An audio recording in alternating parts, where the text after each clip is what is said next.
OBS work. Let me check if we're live. If everything fine, we should be live right now. Yeah, we're live. So, what's up, everyone? This is Game Player episode 18.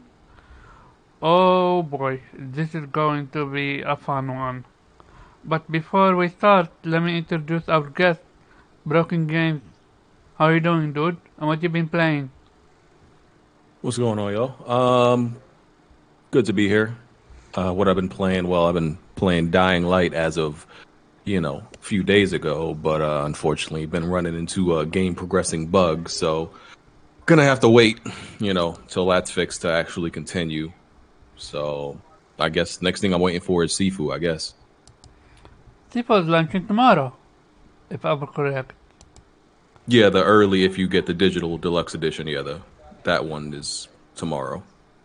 Yeah, can't wait on that one. With that, Nate, how you doing, dude? I'm good, man. Just oddly enough, working on the platinum for Scarlet Nexus, which I didn't think that was going to happen, but it is. So I'm full focused on that right now. I haven't really been messing with nothing else, but otherwise I'm good. Oh, actually, funny enough, you can see me playing it in the Discord now because I linked my PlayStation account, so it shows me playing it. How you liking the game? It's fun. I mean, for getting it for $24.99, I'm not mad. I don't know how I would feel. I know they talked about a sequel, whatever. You know how I am with like getting it for action $24.99 based combat systems when it's like RPGs, because they start to mimic spectacle fighters, which I've fallen out of love of since like the last one I really liked that was a spectacle fighter was probably Devil May Cry 3, and I just haven't given a shit since. So it's called action, Nate. Come on. It's called what? Character action. Oh. Yeah. Like I said, it's cool though. I like that it's very much an RPG. A lot of the stuff depends on your stats and the stuff that you pick and the skills that you get, and they did a good job. It's a lot more fleshed out than I thought it would be. The combat system can actually get pretty intricate, and depends on a lot of bonds and other stuff you got going on in the game. So it's actually pretty dope. I'm not mad at it. I'm enjoying it. Good luck with that, because I heard that game is long, like long. Oh yeah, there's some stuff you got to do, like you got to beat the game like 13 times or something crazy. Or Wait, stuff. what? It's complicated. I'm not going to even get into it. I thought only 2 times. One time Nah. with the... Oh, wow. Because there's some sort of special weapons and stuff like that there's like 13 members, so every time you want the weapon, you needed to beat the game. Oh, boy. But of course, as gamers, you find a way around the shit. I mean, normally, yeah, but Horizon is on the horizon. No pun intended. And Sifu is literally tomorrow. Rip. Well, I mean, it's tonight for me, but yeah. Oh, yeah. That's going to be interesting. Kay, what you been up to? I started playing The Last of Us Part 2, my first playthrough. I am, at this point, almost to the hospital and did my first couple encounters with the Sephiroths. That's where I am. Ooh, that's a legendary moment. Are you playing it with subtitles? Yes. Then you actually had the moment ruined for you as what was for me. Basically, when you have subtitles on, they actually translate when they're what's called not whispering. Whistling? Whistling, yeah, thank you. When they're whistling, if you don't have subtitles on, you don't know what they're saying. But because you have subtitles on, they went ahead and said what they're saying, which made the game easier for me. Not gonna lie, because I can't imagine not knowing where they're coming from or what they're saying while whistling. But yeah, no, fun game. Can't wait to hear your opinion after you beat it. We, what you been up to? Behaving myself. Yes, it's the Weep Sheriff, aka Blue Rhino, and I've been playing Lost in Random still. Yeah, I think I'm close to the end, but I'm also trying to get the platinum since that's possible in one playthrough. So I'm taking my time basically, though it's not that difficult. I think I have all the challenging ones out of the way. Yeah, I'm still enjoying it. It has its flaws. I mean the lip sync is awful. Literally they just animate characters having their lips flap upside down, and there's absolutely no effort made to make it actually sync in any way. Yeah, the combat is not its strongest suit, but overall I do like the art style, the atmosphere, the story. So yeah, still happy I bought it. Okay. Let me think. I might have. Oh my god. I might need. Maybe I forgot to tell Ghost in the Shell that we start 1 hour early. Let me make sure I did. So I just spoke to him, so hopefully he can come in very fast. Wait on. You coming? Okay. With that being Morgan is said, coming. for me it was still near replicant. I'm loving that game, but yeah, I'm doing not per se side quest, but more like I'm trying to get a word. It's an item you can automatically equip, and it helped me immensely.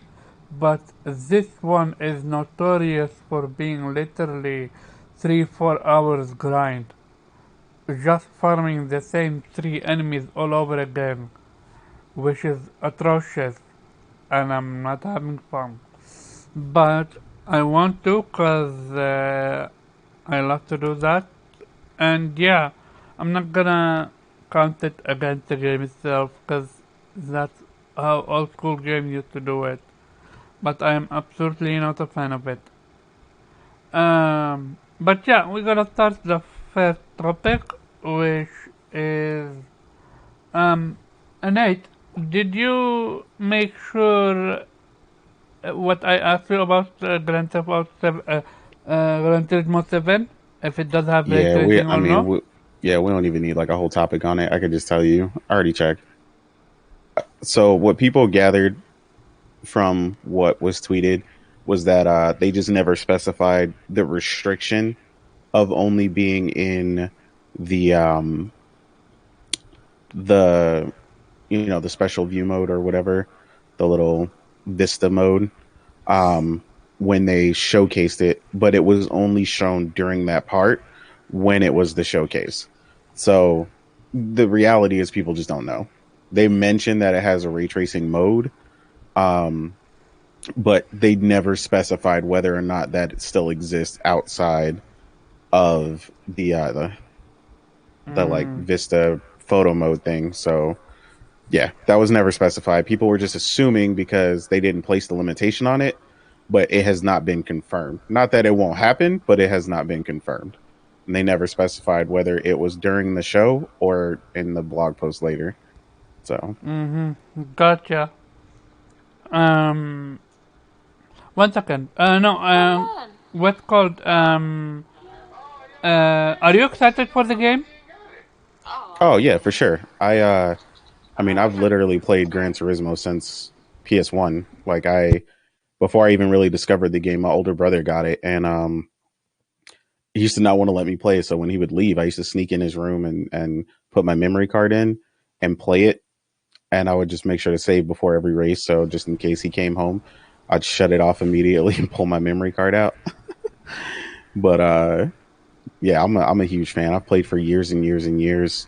The only one I didn't play is the last one mainly just because the way it started out with that only online stuff. I'm a huge fan of the campaign and the single player aspect of it, so that threw me off. I mean, I know they added it and stuff later, but by then it's too late. I'm 150 games deep in a backlog. Like, I don't got time to be waiting for updates. So, but yeah, this is Apparently, this a one full also one. have always online. Well, no. What I meant by that is it was only online. Like, there wasn't even Oh. a campaign when it came out. Oh. Okay, Yeah, gotcha. that's the kind of stuff that I like, going through the licenses, going through each of the areas. I still like the online aspect. I don't mind it. It was only that prior. So Gotcha. yeah, this is a full Gran Turismo, which I'm always down with. So yeah, I'm excited for it. I'll probably get the $80-$100 edition or whatever it is. Good thing I don't care about the game. Oh, I know. Okay, what's your thoughts on Gran Turismo 7? Well, I thought it looked stunning, and I liked a lot of the systems they had going for it, as in like the weather and how each region would be realistic to what the weather would be like, and then how that would affect the track and how the cars drive, and then the stream slip thing they got going on with the cars, and I really liked what I saw. It really felt like they were showing love to the people that really do love cars. Yeah. I saw your tweet. You're excited for it. Are you getting it day one? Not me personally. So, wait, are you into cars? I drive a car, but that's about it. So, I assume you're not getting Gran Turismo 7? Nope, never was into the series. Only racers I play is Mario Kart. Did you Would you even get it watch? if they had otter decals? I might consider it, yeah. Did you even watch the state of play? I watched a little bit of it, but yeah, it didn't really hold my interest because I'm really not into racing games, or at least not the realistic kind. Yeah, as for me, no, go ahead, Broken Games T. Are you interested in Gran Turismo 7? Yeah, no, I don't play any racing games. Only like the arcade ones, like yeah, Mario Kart. Anything that's non-sim, pretty much. I feel you, I'm the same way. So we're more drawn toward Forza, in a sense.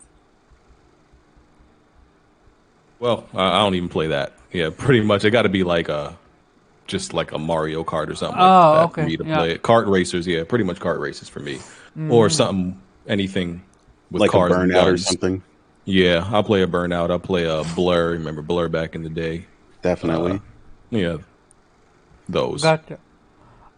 With that being said, as for me, I was actually playing Nier Replicant during state of play. I actually forgot there was a state of play, if not for what's his name, Chris Righteous tagged me and remind me that there was actually a state of play, because I was vocal about it and I said that it didn't need its own state of play. Oh my. Oh yeah, you get a lot of heat for that. Yeah, I got a lot of heat for that. I mean, that's how I feel. To me.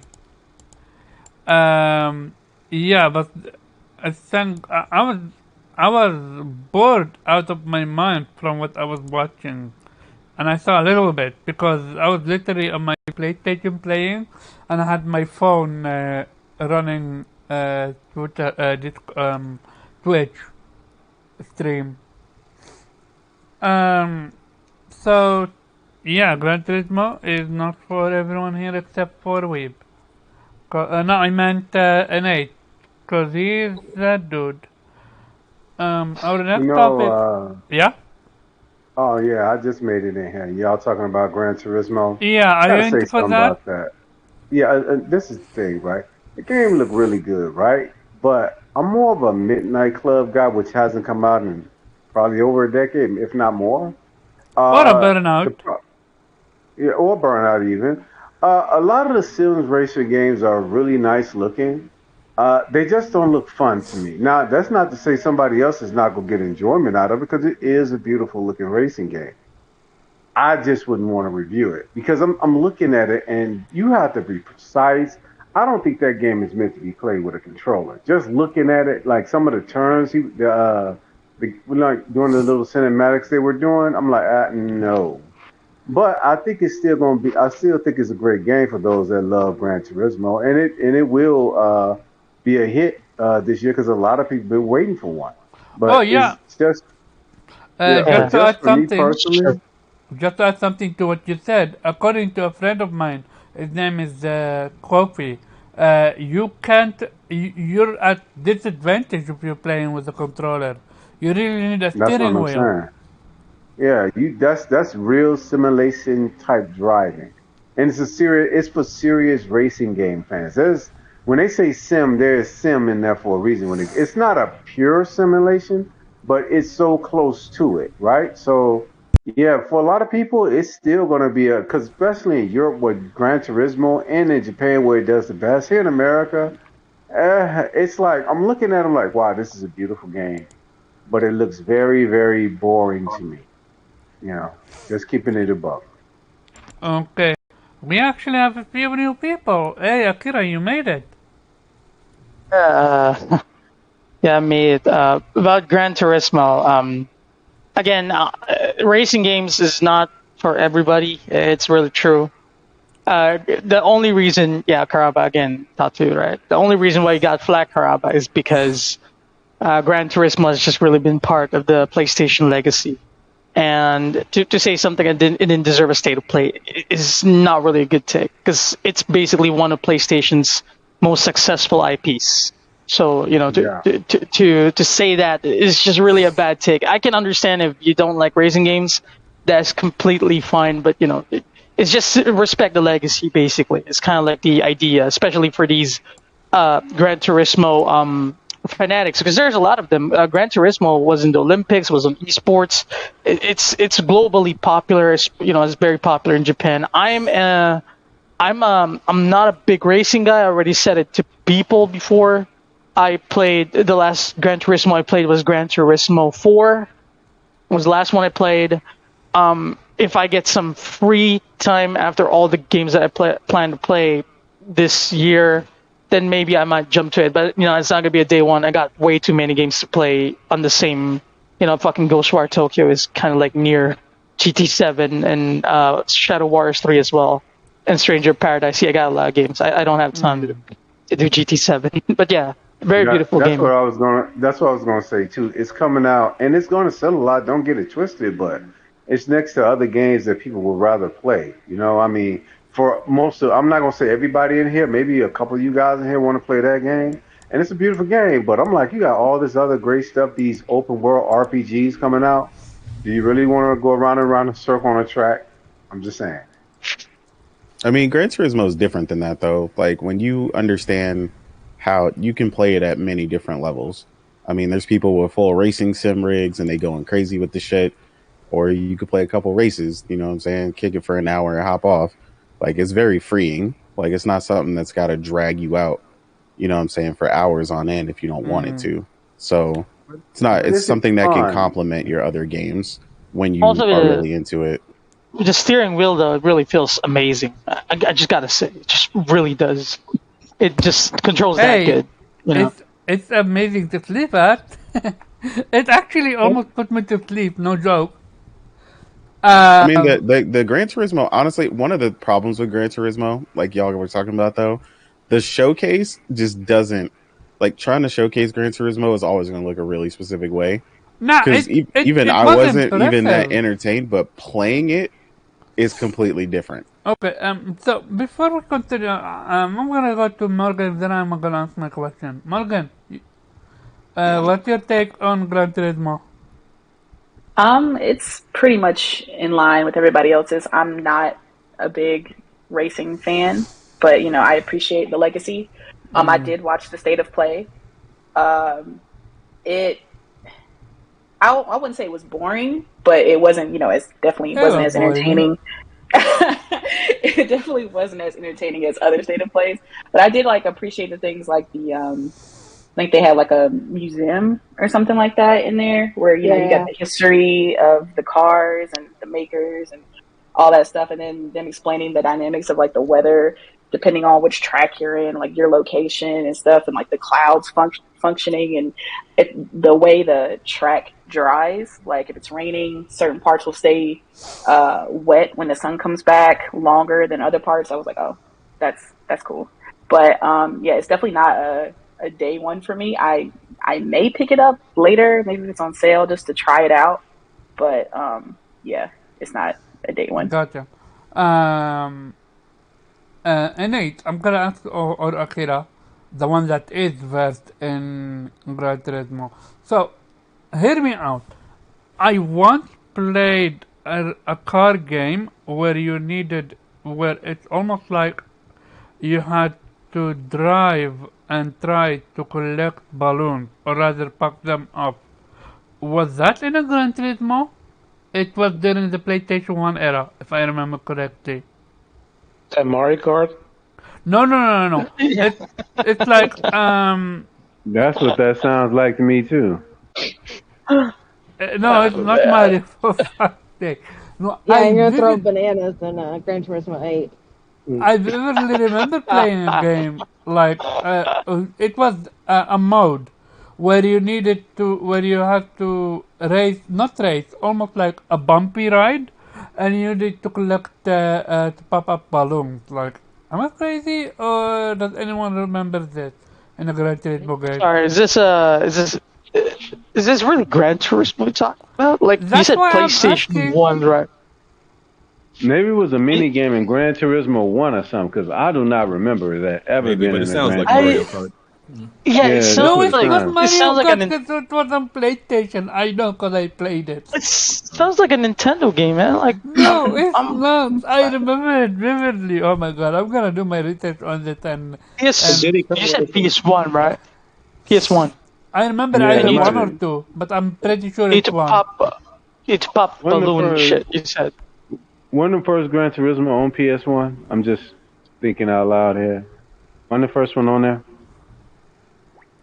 or I'm not nobody sure. knows. See, that's how long No. ago. I mean, are you making a statement? Yeah, it's one of the first Gran Turismo released on PS1. Yeah, it Oh was wait, wait, Gran wait, wait, wait, PS1. Turismo, wait, wait, Gran wait, wait, Turismo wait. 1 You is said on PS1. Yeah, you that's said when it started. balloons, right? Wait a Yeah. minute. Actually, this is ringing a bell already.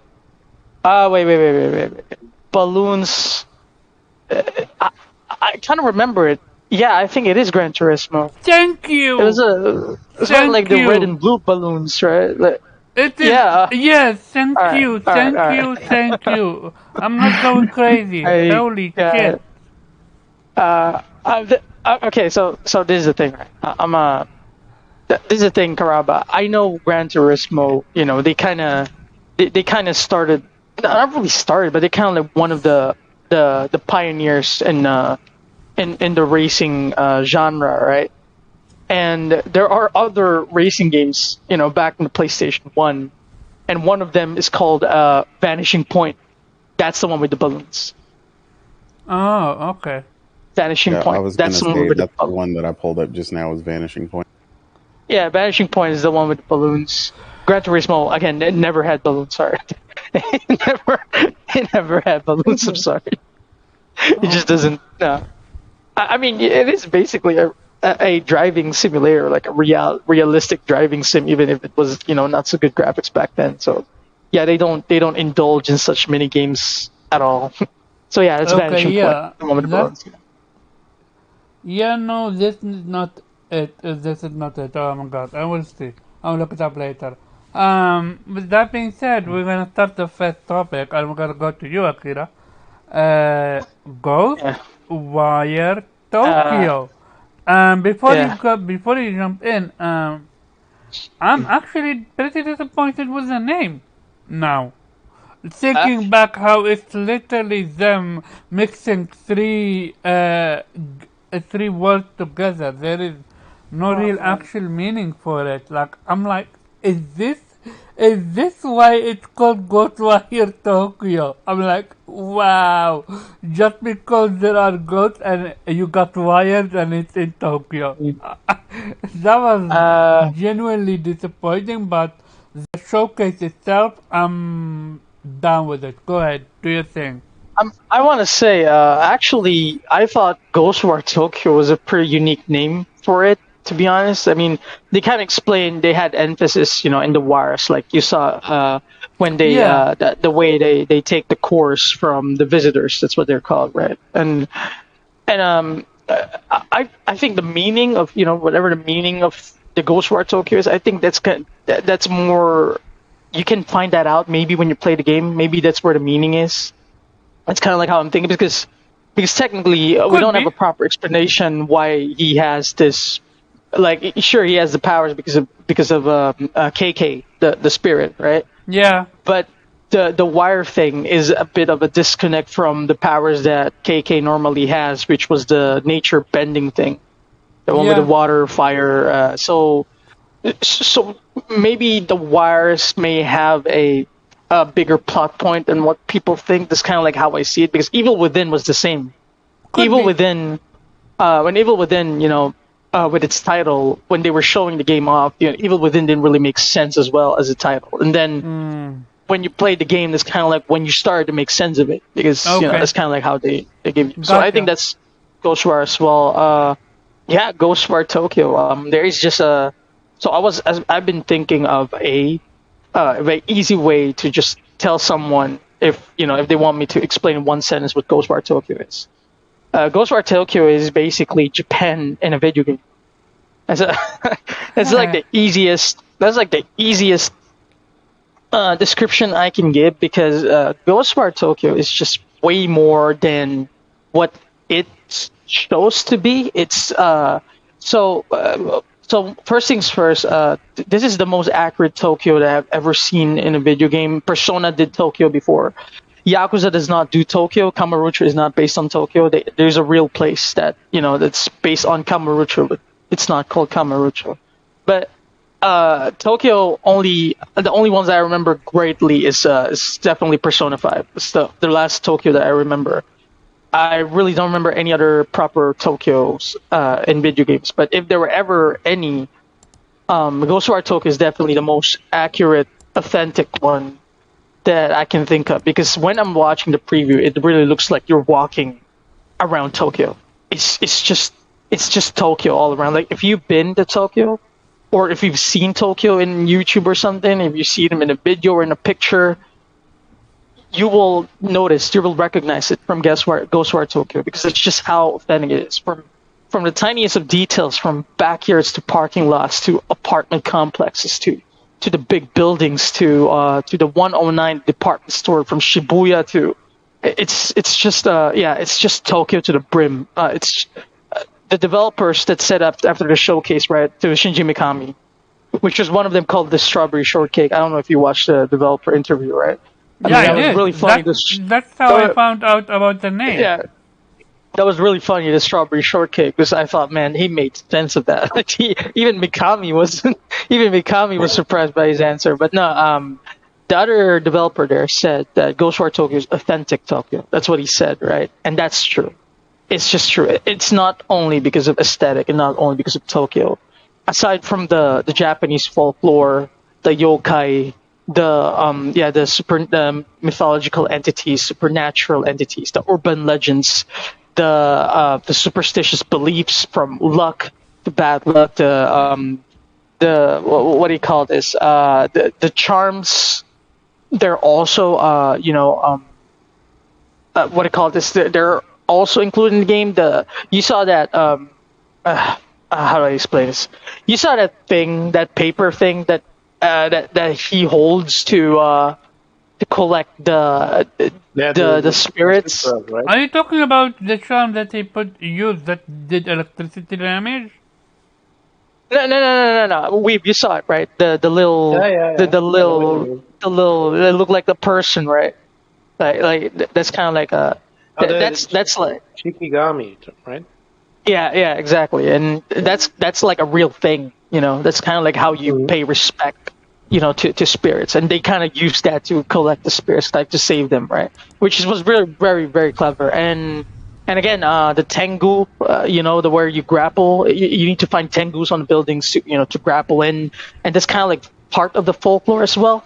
It's so many details in this game. It's just kind of it's a little bit unfortunate that more on the, let's say, people are enthusiastic about Japanese culture or mythology or what basically the supernatural part would understand or would get such references.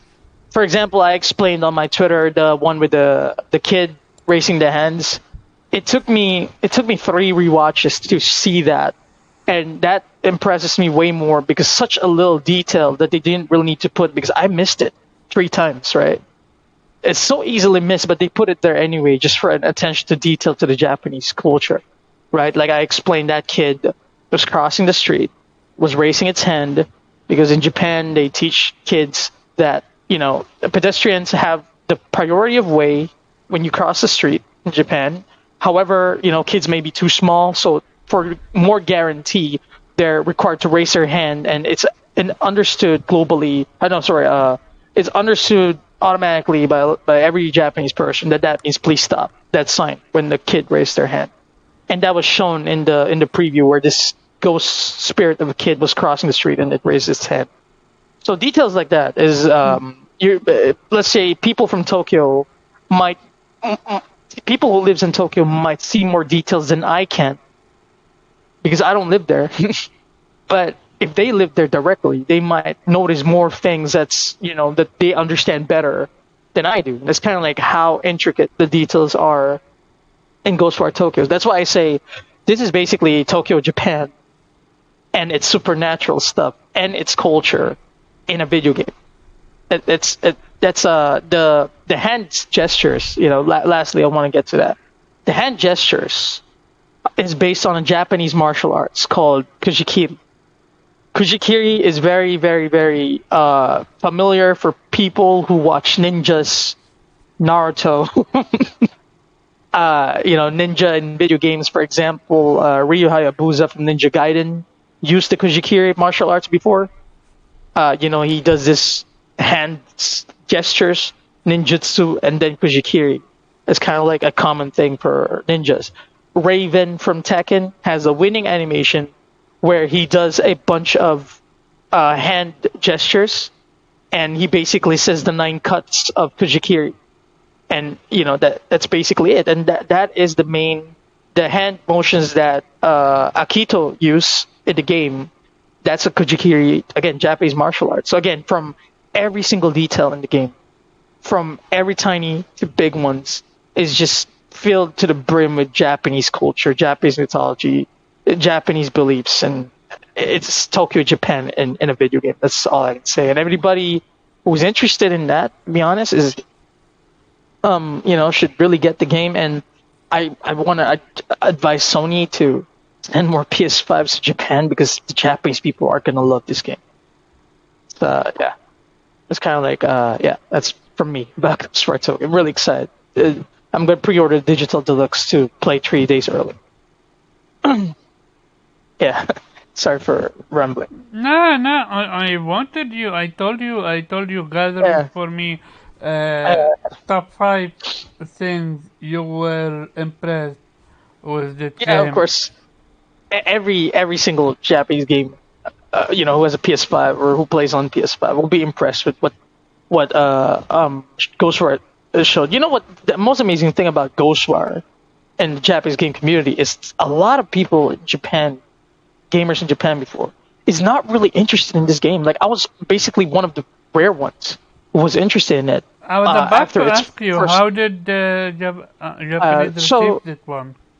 So this is the thing. After the first trailer and the second trailer, right, I was still one of the rare ones who was actually interested in this game, because I fucking love Tango Gameworks. It's kind of like a bias of mine, right? But then after the showcase and the previews, it just made a complete turnaround from complete indifference to just through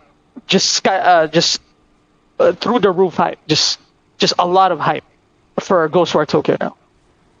again, they switched it up after after the previews and after the showcase. They switched it up real fast from complete indifference to a lot of hype in Japan for Ghostwire Tokyo. So again, especially for me, was already excited to be day one on this game, and then they show me a lot of that cool stuff, a lot of those details, a lot of the stuff there. I mean, if you see the preview, you saw the giant cat, right, in the apartment complex. You saw that, right? The one with the waving cat. Yeah, I did. The one that, and it was amazing. That waving cat is basically a manekineko. That's like a it's a figurine. It's a famous figurine for good luck. So the thing is, that they have statues and shrines and a lot of those things in Japan because again it brings good luck, and that's why Ghostwire Tokyo is really. It's really that they put it there. When I saw that, I was like, man, that's just so cool. So I'm telling you, like, the first thing I would do is when I get Ghostwire Tokyo is to just if they give me the freedom, I would explore it because basically it's kind of like a tour guide to Tokyo. You're just really exploring Tokyo, like real life. Again, man, I'm telling you, try to watch a video about Tokyo or you search pictures about Tokyo, and you're gonna see it. Like what you saw in Ghostwire Tokyo, you're just gonna notice it. You're just gonna you're just gonna see them, and you're gonna realize that's the way there. This is here, and this was here, and that's what they try to do. And again, I'm just super excited for Ghostwire. Okay. Yeah. With that being said, Broken Games, how do you feel about this game? So at first, before we saw this this little demonstration of like 20 minutes, we saw it at that other PlayStation show. I think it was last year, and I didn't know what to make of it. I was like, I still can't tell what the hell this game is. So with this video, got a better understanding of it. Get the concept and the story more. I'm interested. I'm still skeptical about it. But I'm more interested than I was before. I do like the whole all the hand weaving and the signs and everything and the combat. It's seems to be kind of like spell casting and everything like that. The combat looks like it could be okay. Not completely sure about it. I'm interested in the game. I'm not completely sold on it. I don't know how much gameplay they're going to show before the game releases. I'm not sure if it's a buy for me yet, but I could say that I'm interested. It looks like it could be okay. But I can't lie. I'm pretty upset that this game started out as Evil Within. I would have definitely preferred Evil Within 3. Yeah, I seen that. That's an interesting topic on its own. Renee? Yeah, I mean, I'm pretty much, like you said, where BG was on it. You know what I'm saying? Like, this finally was like, okay, this is what this game is. You know what I'm saying? And it was a lot more interesting, finally getting to see it, fully out there. Yeah, I mean, if I had to say prior, honestly, my interest was probably 0. And now it's pretty high. I'm pretty sure I'm going to play it, regardless, based on what I've seen. But I'm interested to see what else. I feel like they definitely held back. I mean, despite all the gameplay we saw. What do you mean held back? And there's more to it. I mean, I don't think everything that we saw is obviously going to be the only combat that you see in the game. I think there's more to it that they haven't shown. So I'm interested to see what we see going forward. What I did see was interesting enough, though. I mean, it's just nice to finally know what I'm playing, because that was really the biggest loss at first, was like, oh, well, that looks weird, was really my only reaction seeing it prior to this. So, yeah, I mean, I'm interested in it. I mean, if anything, I might just pick up the normal edition or whatever. We'll see. based on when it comes out. That's really what it just depends on. Like everybody else said, like everything is really just a juggle of what else is coming out and how interested are you in this thing next to this other thing that's coming out. So, Yeah, apparently yeah. this one is coming out at the same day as Tiny Tina. Yeah, so It is. that was a big problem for me because I Yeah, already for me pre-ordered as the well. $90 edition of Tiny Tina, so and I'm gonna go ham on that. So Yeah, you know me, for me as well. That's Tiny Tina is a buy, but this one, as much as I'm excited for it, if it's coming out at the same date as Tiny Tina, like I'm not gonna be able to play it. I'm sorry. Um, yeah, the only reason I'm really considering right now is that steelbook looks fire. So if I'm gonna definitely pick it up by then I'll probably just get the normal edition from Best Buy so I can make sure I secure that steelbook and I'll put it to the side. But if by then I'm just like I can wait, I'll probably just pick it up on Black Friday or something. they clearly did their homework though. When it comes to how the yokai look, Akira, am I the only one that thought it was a little bit strange? Not strange, almost like an Easter egg on its own for the lady to wear a COVID mask, or is that mask you always wear? I had in Uh, mind maybe a different mask you would be wearing. no, the mask is part of the aesthetic of Kuchisaki Onna. I mean, we have the book of yokai. I'm pretty sure he's very familiar with the urban legend of Kuchisaki Onna. Yeah, she has a mask.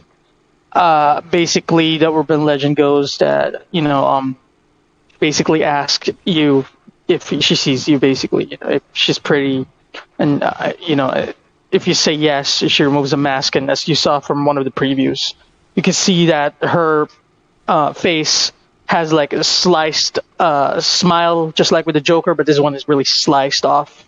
There's like a sliced smile. Then basically she asks you again if she is, and basically whatever you answer, if you answer yes or no, you're fucked anyway because she's gonna attack you with the scissor blades, which you can see in the preview as well. She has scissor blades with her.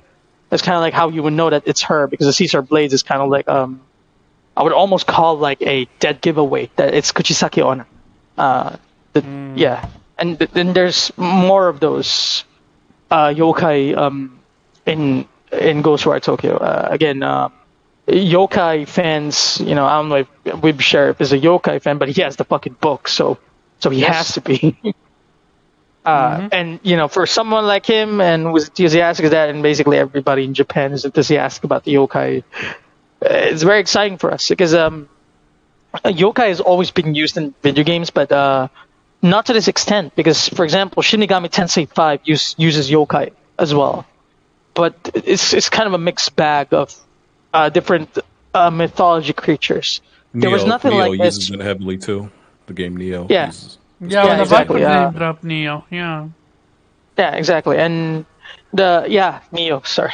Yeah, and so they use some yokais here and there, but Ghostwire Tokyo kind of like they are the spotlight because I read this article from GameSpot where they kind of like they mentioned how long the game could be, and they mentioned side missions where it's connected to the Japanese folklore, which means that you might actually experience the urban legend themselves to get introduced to these yokai, and that's very exciting for someone like me who is very enthusiastic about the stories of the yokai, the urban legends. Well, I grew up with it, of course, but uh, so I've never seen a game like that where they just put so much a spotlight into it. It might introduce yokai to the world, like these urban legends, because mostly people know is from the Asian horror movies. You got the White Lady, right? White Lady is actually the White Lady that you know from movies like The Ring, is actually in Ghostwire Tokyo, but the one that they have here is the authentic one, the original White Lady. She has the wedding gown. Yeah, you saw it, right? The one with the wedding gown. You saw it, right? There was I think it was the first. I think it was a second trailer where Wasn't there this was in the in movie? the yeah. I mean, in the end of that trailer, there's like this lady in the wedding gown with long black hair Yeah, in front of her so face. Yeah, yeah. So that, yeah, again, so many yokai in the game, and again, I cannot hide how excited I am for it because and I can also understand people who would be skeptical about it because, like I said, a lot of the things that are in Ghostwire Tokyo it will only be understood by either people again by people who lived in Tokyo or live in Japan or Japanese people themselves or people who study the culture or people who study the urban legends. This is One something like second, that. That's kind of like a Akira, one yeah. second, Sorry, because sorry, we're having technical sorry. difficulties. Sadly, let me just remove this shit. Sorry. Um, again? yeah, for some reason, I even had to stop the freaking video so I can what's called um I'm trying to remove everything related to videos so it works because apparently it was first buffering, then when I stopped the video now it's on repeat apparently. So I'm just gonna have it blank and see how it is. I'm definitely gonna format my laptop because this can't go on. Nate, can you see if it's working now?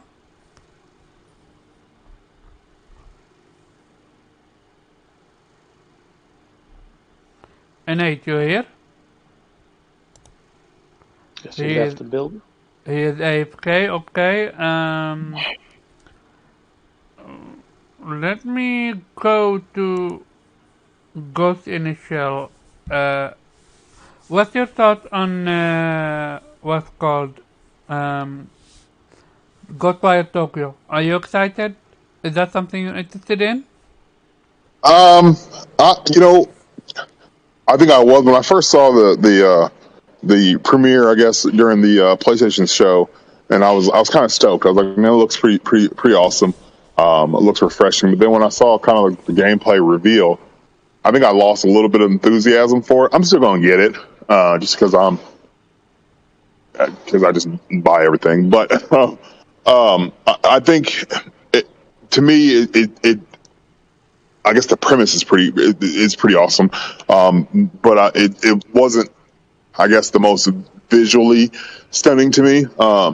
I just felt maybe some of the backdrops and some of the level design was kind of basic. But that's no knock on the game. I ain't played it, of course. Just saw gameplay of it, and it might shock me. So I'm gonna keep an open mind. I'm gonna buy it just to see what it's about, and then of course, you know, I want you to put the hours into it. I'll buy it and play it. I'm more stoked for Gran Turismo though. So I'm a bad out of this one just because, like Akira, I don't know about all the lore and history. And it looks interesting. And I'm just gonna buy it because I have a problem. That's about all why I'm gonna buy it. How was Gran Turismo for you? Oh man, yikes! As a car nut myself, man, I'm stoked, dude. I can't wait. I mean, it's already been pre-ordered, and so yeah, you gotta know me though. I've got a lot of those cars, and I just whenever there's something on the road that I like, you know, I got to test it. I got to drive it. And it's so, games like that always interest me, especially racing games. So, and that was just hands down just appealed to me as far as the graphics, the gameplay, and just the overall presentation was that probably to me was probably a 10 out of 10 as far as the presentation and, or that, state of play was probably the best out of all the state of plays there was for me. So, had I not already pre-ordered it, I'd immediately bought it then. So I'm excited and I'm looking forward to it. I'm going to dump a shit ton of time into it. Gotcha. Morgan, what's your take on Ghostwire Tokyo. Are you excited? Yeah, my take is pretty much in line with BG's and Innate's. Like, when we first saw it during the PlayStation showcase, I didn't really know what to make of it. It was kind of vague, didn't really show much. So it was just kind of like, oh, well, whatever. But with the recent gameplay, I'm definitely feeling the Naruto hand signs. That Oh definitely got me yeah, excited. yeah. I'm all for that. And I'm not even really big into, like, I don't necessarily know if this is a horror game, but I'm not really big into like the thriller horror genre. But I don't know, the combat's kind of piqued my interest. So I'm not sure if it'll be a day one for me just yet, but Cause it's oh definitely going to yeah, be a buy. you're not getting what's called Tiny Tina, right? No, I am. I'm going to get it. Oh, I you got to are play with y'all, getting I it? guess. Okay. Then, Yeah. okay. Gotcha. Yes. Okay. What's your take on that one? I like the concept and the action and the different powers look really cool, but it comes out the same day as Tiny Tina, and Tiny Tina takes priority in my life. Yeah. So I truly hope one of these games gonna get either delayed or pushed back or put forward. Anything. Because this is... Why? Because a Tiny Tina on its own is gonna be 30-40 hours playthrough with one character only. And this game is apparently also 30-40 hours. Like, I truly believe if it was played in a different time slot, not time slot, uh, month slot, it would sell better. Because it got stiff competition with Tiny. But that's... Well, I'm not sure because it might appeal to different demographics, right? It doesn't necessarily have to compete with each other. I mean, I'm not into Tiny Tina or the Borderlands franchise, so for me that's not a factor. What I've seen from, I mean, I it wasn't on my radar before because we hadn't seen much of it. And now that I know what it is actually about, I'm actually all on board. I'm getting this day one and playing this day one. So Hey, for me, it's not an issue.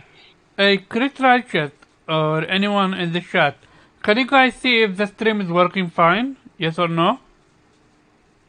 Cause on my end, it have yet to show me the genuine sign that's working. In sense of it keep not it's stuck on one screen, and also my laptop is dog shit, so maybe that's because. So I Yeah, on just my want. end, it still looks like it's frozen. Oh, it's frozen. Oh boy. Or like no, I'm talking about the gameplay, but Yeah, no, the gameplay is non-existent. There is no oh, gameplay. okay. It should be a black screen right now. Yeah, it's kind of behind though. It's on BG talking now about Ghostwire.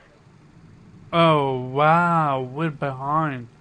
Okay, we're gonna continue, and I apologize to BG, and after the show, I'm gonna see what's up with that, cause this was not doing it like this last week, and I've not done anything to make it act like this. Like, I might actually need a new laptop, cause I can't survive with this one. Yeah. What's your who we have not heard from yet? Tehran already left. I don't know what he is having issue or what. Weeb, you are excited for Ghostwire? Oh yeah, I'm now after that showcase. It definitely looks great. Yeah, I'm just like Akira. I'm really excited for getting a sort of accurate look at Tokyo and the yokai because I'm a huge fan of him. So I'm really looking forward to seeing what's more in store. And it looks interesting. I mean, it has interesting way of doing combat. I mean, it's not like it's first person, but they're not gonna make it like a typical shooter or whatever. So, I mean, I'm looking forward to that, and I'm actually, I mean, I wasn't that much of a fan of the Evil Within, so I'm kind of happy that they went for a different route. And apparently, it's not really horror, more like an action game, as I said. Though they do have, I guess, try to make the yokai look, maybe as scary as Menacing, possible. yeah. It has some horror elements. There is They a horror explained element, yeah. There was even a they jump explained scare. they explained these what do they call this? In one of the previews, they explained there are certain segments in Ghostwire Tokyo where everything gets distorted, and you got this. You remember in the preview you saw these floating people with umbrellas. Mm-hmm. Basically, that was an apartment complex upside down. Oh, yeah. Cool. Apparently, there is a place where time stops. Yeah. So again, there are these random distortions that again, the paranormal stuff is gonna happen, and they might have more of a horror atmosphere, but they did say that they want this to be an action adventure game more, so they're trying to balance that. But it's kind of like that is actually what they hid. They didn't show anything about those moments of the world turning completely paranormal, where everything's upside down or in the side, or furniture's just moving on their own, or the surroundings just distorting, like from a straight line becomes a zigzag, things like that, the distortions. So they kind of hid that. They didn't show any video of that, only a few seconds of it. But yeah, they basically said that there are those segments there, and actually those are very interesting to me as well. I mean, who doesn't like paranormal shit? Mm-hmm. Gotcha. BG, I'm gonna get you in hot water again. But this is how you debut a game, eh? You don't do it with what's called Concept art or something. concept art, exactly. Like Yeah, because I don't know if we ever got a CG trailer. we had of, we had a teaser. That's it. Yeah, We had it a was, teaser, but it was almost like CG. Nothing yeah, gameplay related. Apparently it's an yeah. engine, fine, nice and dandy. But show me what the game is about. Yeah, they didn't do too much of promoting the game with just CG. I didn't see too much of that. It was it wasn't. I hate those early teasers. Of stuff like that. Just when the game is ready to show gameplay, just show me the gameplay. So I feel you. the way they handled this is how I think all games should do it. Don't tease it for a whole 2 years or whatever before it's ready with stuff that don't really tell us anything. Apparently CGI costs more than actual gameplay showcase. Sure, it does, because you don't once that CGI is kind of done, like it's for one-time use, so it's like, okay, after you show that CGI trailer, you can't do nothing with it. At least the gameplay trailer of stuff, that's stuff that's actually going to be in the game, people can reference it. But CGI trailer, it's one-time use and then it's pointless. I feel you. What's your name? Nate, you're back or? Yeah. Okay. So can you think if the show is still on or we're lagging behind? Let me see again. Because I might genuinely need to format my laptop because I have no other way around it because it's doing. We are behind. Akira is literally still talking. Yeah. Okay, so I apologize upfront for this technical disaster, and we will move on. With that being said, let's start with the doom and gloom, shall we? Which is PlayStation bought Bungie. Apparently, PlayStation is no longer broke. Is that the doom and Anyone? gloom? apparently PlayStation is no longer broke. I thought PlayStation was broke. I mean, what's his name took an F to the face. One not analyst, one blue check mark that said PlayStation is Bungie is way too expensive for Oh, yeah. PlayStation. They Paul can't afford Aspen. it. It was He Paul look, Aspen who said that. yeah, From he looks stupid right now. He owned it. 4%. He owned it, but still, I've seen so many people say that they overpaid. It was a bad pickup. I'm like, are you the one running PlayStation?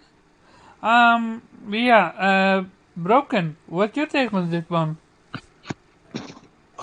So, I mean, they announced afterwards that 1 million of that, or 1.2 million of that, is actually for employee retainer. Just giving Billion. the employees bonuses, pretty much, I believe, to encourage them to stay, which is this is not something crazy at all.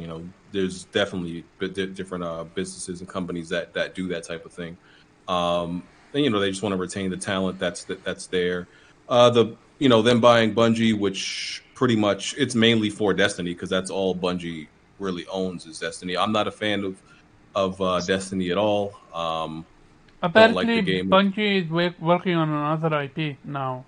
Yeah. So, for me personally, this acquisition would be worth it depending on what the next IP is. If I like the next IP, then then I could be happy about this acquisition. But as of right now, it doesn't do anything for me. It's more of a business move for them. They get that talent, they get that knowledge base of a developer that knows how to do a games as a service. They're one of the because a lot of developers get it wrong. They're one of the few, even though I don't like Destiny, who at least did it right, and they were able to also support the game long term, which a lot of companies claim they're going to do, and also still struggle at. So yeah, I mean, it's talent. It's a good. It's a bunch of knowledgeable people there, obviously. I think the pick, as far as their value, people always on Twitter are always acting like financial evaluators. I'm like, bro, I don't know I don't know what Sony can afford, but I have no reason to believe there's stuff that they can't afford. You know what I'm saying? I don't have anything to point at. People always try to look at these sheets and everything and act like they know exactly what it means, and they know how to break it down. I'm like, bro, you don't know what any of this means. If you really knew how to read this, then you would probably be, in a much better place than what you actually are. But yeah, so I have no reason to say, oh, Sony can't buy this. There's certain things that I believe they probably gonna do, but I have no reason to just confidently say that. So just looking at Bungie themselves, that they only own Destiny, I personally don't see them being worth the $2 million. If that's $2 million if you subtract like the $1 million from the retaining the employees. I personally don't see it, just based on the fact that they only own one IP, but they do have like 1,000 employees at this point, which I do like. I do like that they have so many employees, because they can work on multiple projects. They can support. That's the reason they're able to support something for so long. So it's in summary, it's really depending on their next IP if it's worth it to me. But overall, I don't think it's a bad pickup or anything. Okay, yeah. You are not a fan of FPS as a whole, or just Bungie in general? No, just Destiny. Just Destiny. I'm not a fan. Okay, gotcha. Nate, Bungie, are you excited? I mean, not yet. I mean, I quit playing Destiny 2 like 7 months ago, so I mean, it's obviously stuck around. There are people who obviously can't quit the crack the way I did, Luca. But Yeah, I mean, the game is still obviously very strong. Um, Personally, I think the biggest benefit from it is something, like we said, we obviously haven't seen yet. Um, Sony didn't just walk in there and was like, "We just want more Destiny," because motherfucker, I played Destiny for years and I don't want more Destiny right now. So, uh, I don't think it's that simple. A lot like all the other acquisitions, I think we'll see what it's really about going forward. Not that Destiny itself doesn't make money. I mean, they're about to drop the expansion and motherfuckers are going to go ape shit and it's going to be all over my timeline for at least a month. Oh yeah, Um, it's so it's not to say that it's money. still not popular because it is, but I don't, that's not why they spent that amount of money to bring them in house to Hmm. really go all in personally. Um, Whether it's Destiny 3 or some other game, I think the reasoning is beyond Destiny, personally. So, What do you excited? think No, the reason is but then? complicated. That's what I'm saying. It's nothing we would even know. I mean, you're talking about expertise dealing with server, multi-platform development, uh, the infrastructure, and building multiplayer uh, fan bases or whatever. What like the ton of stuff that deals with Destiny, just building up that infrastructure, servers, server management, and other stuff that they have done on a scale that's a lot larger than a lot of people. For a lot of the server issues that Bungie has gone through, uh, they actually do manage it pretty well. I think there's a Apparent. lot of that, but I don't think it's one way either. I mean, they're coming into there's no one yet that I've personally seen come into the fold under PlayStation Studios and not benefit and become a better studio from having to be from being able to tap into those other top tier studios like Naughty Dog and Santa Monica and all these companies and gaining that internal competitive nature and that Sony PlayStation, development culture. So I think it's just going to be a two-way street. And I think eventually the ultimate thing you'll see what it's for is whatever Bungie is working on next that we have not seen. Mm, yeah. Um, Rashid, you here? What's your take on the Bungie buyout? Can you guys hear me okay? Yeah, we hear you. It just I personally I don't play a lot of first person shooters, so it's not going to affect me. I just hope I feel like it's going to be part of their that whole 10 games live service whole ideal thing. And as long as they keep making the games I enjoy, I'm fine with it. I just hope their whole model doesn't, and I don't think it will, but I hope their whole model doesn't move to live service things, you know. We're gonna cover that. Don't worry about it. That's a topic on its own. Um, so what comes to Destiny, you have no comment. No, I played the first one. I didn't like the second one, how they changed it with the battle passes and all those kind of things. So I just left it alone because those are not really my type of games, you know. Gotcha. Morgan, are you a Destiny girl? Yes, I'm here. The Bungie acquisition. Yeah, I'm pretty much, I don't really feel one type of way about it, like one way or the other, personally, because like a lot of people, at least PlayStation fans, I'm not really into multiplayer like that. But I mean, I can see why PlayStation picked up Bungie. I mean, it is an area multiplayer that we are lacking over here, and I know they're trying to diversify their portfolio. You know, so I can see the benefit of Bungie. I do agree with the Nate that it's a lot more than just about the IP. I think it's about the talent. I think Sony wants someone who knows how to, make a good online store infrastructure, know how to insert microtransactions and all types of in-game purchases correctly, servers, all that kind of stuff that you'll need to run an FPS. And I think that's probably one of the main reasons why they picked up Bungie, because they had that expertise and, they can exchange ideas. Because Sony announced that they have 10 multiplayer games or Yeah, we're live gonna service cover games that. coming. Yeah, 10 multiplayer So games. yeah, Yeah. I think that Bungie acquisition is part of that.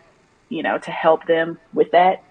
So, yeah, as long as it doesn't affect my single player games, I'm all for it. Sony can do what they got to do to get their bag. Just don't let it affect, what I enjoy. Gotcha. Okay. I think it was a great acquisition for PlayStation themselves, but for me personally, I couldn't care less. Like I have about as much interest in that as I did for Xbox acquiring Activision Blizzard. So I agree with everyone else that has spoken. Gotcha. We Oh, the L that we've given Xbox now. let's put that aside because actually I don't even want to entertain their banter right now. I want to have a genuine conversation about it. Well, it is funny though that after It's we definitely lost funny. Spyro and now they lost the original Halo developer. So no, I do find it funny at least that we can rub it back in. But all fuck shit aside, it's a huge acquisition. It kind of came out of left field because we were all focused on which publisher Sony should buy, and we forgot that there are also quite a few big developers that are not under the umbrella of any one publisher. So that does maybe open up some possibilities for other major acquisitions that don't necessarily have to be publishers. How that will affect us. They are independent from. They're not under the purview of PlayStation Studios, so that does mean they're sort of an independent subdivision, I guess, of SIE, and that kind of means that they're going to, as I said, pretty much do whatever they want and not necessarily have to put games exclusively in PlayStation. And I don't think that was the aim. I mean, Microsoft can do that. They can buy a publisher or major developer and say, okay, we're gonna keep these games off other platforms, which is mostly motivated from the fact that they want to grow Game Pass. So they're heavily investing in that. It's not just a matter of that they have a lot of money, but just when you're growing something, you need to, you're not concerned with profits. You're concerned with getting as much market share as possible. Afterwards, they're gonna be concerned with profits and perhaps cutting costs. So, Sony is not playing around, but they're playing a different game. It's not necessarily they can't afford it, but at least at the moment they're not into the same model as Microsoft is. So unless Project Spartacus or whatever it's gonna be called eventually is gonna be exactly like Game Pass and they're gonna move in that direction, this is not gonna move the needle in that regard. I think it's more of a strategic move. They're acquiring Destiny, so they don't have a risk of that getting bought by Microsoft or another big player in the market like Tencent or maybe Amazon or Google, so that they can ensure that games is coming or keeps coming to PlayStation. And they I think it's like the second biggest FPS live service franchise aside from COD. So it makes sense that they keep that they retain that and avoid being blindsided, or not sure if the word blindsided, but at least not getting the same situation with COD being removed from or rather no longer under their control. We don't know what's going to happen in the future. I mean, we now know for the time being, COD will remain on PlayStation, but maybe that's going to change in the future. So this could also be sort of like a veiled threat to Microsoft. Like, we're going to put everything on all platforms, but if you decide to keep COD off PlayStation, we might reconsider that position. And as Jim Ryan said, they're not done. So I think they're probably going to buy a few other developers or maybe even publisher, and that might be sort of like the their husband. sorry. Are you talking to us or? Who said what? My bad, guys. Oh, okay. Okay. But yeah, I think that this is going to be sort of like a one of many arrows in the quiver. They're going to buy a couple of other strategic, companies, and they're going to sort of hold that over Microsoft. Maybe like, look, you can take away COD, but we can take away all these games that your players, your customers would like to play, and then they have to make a choice or don't. But if they're only gonna invest in one platform, then you're gonna divide your fan base, and then that might be sort of one of the reasons why they went for this, and not just to get a studio that can make first party games for them. Let me talk about that a little bit, because it doesn't make sense. It would have made sense if they have said, okay, Destiny gonna stay a multiplat, but the next IP, that's exclusive. But that's not the case. I'm not. Look, it's not always black and white, right? It's not that they bought them just because they wanna, make exclusives, or as a way of threatening Microsoft, like keep giving us COD. I'm saying this is probably a multi-pronged strategy where they say, okay, look, we're going to do this sort of as a way of having leverage over Microsoft. We're going to do this because we want to develop more games as a service games, and we're going to do this to prevent anybody else from buying Bungie and perhaps making it exclusive. And they need sort of a game like Destiny or like COD that will continue to be on their platform. And yeah, I mean the purchase. I mean, I think if they're going to make another $1 billion acquisition, maybe a publisher, it's going to be the same thing, right? That's not going to be on the PlayStation Studios. It's going to be their own subdivision on their SIE, and they're going to keep releasing their games on all platforms. They might make a game exclusive, which is, by the way, is not impossible, because what they're saying is that Bungie can decide that on their own. They could decide to put a game exclusively on PlayStation, right? They can play around that by by having Bungie make the game and they publish it, and then it's exclusive. Yeah. There's a way around it.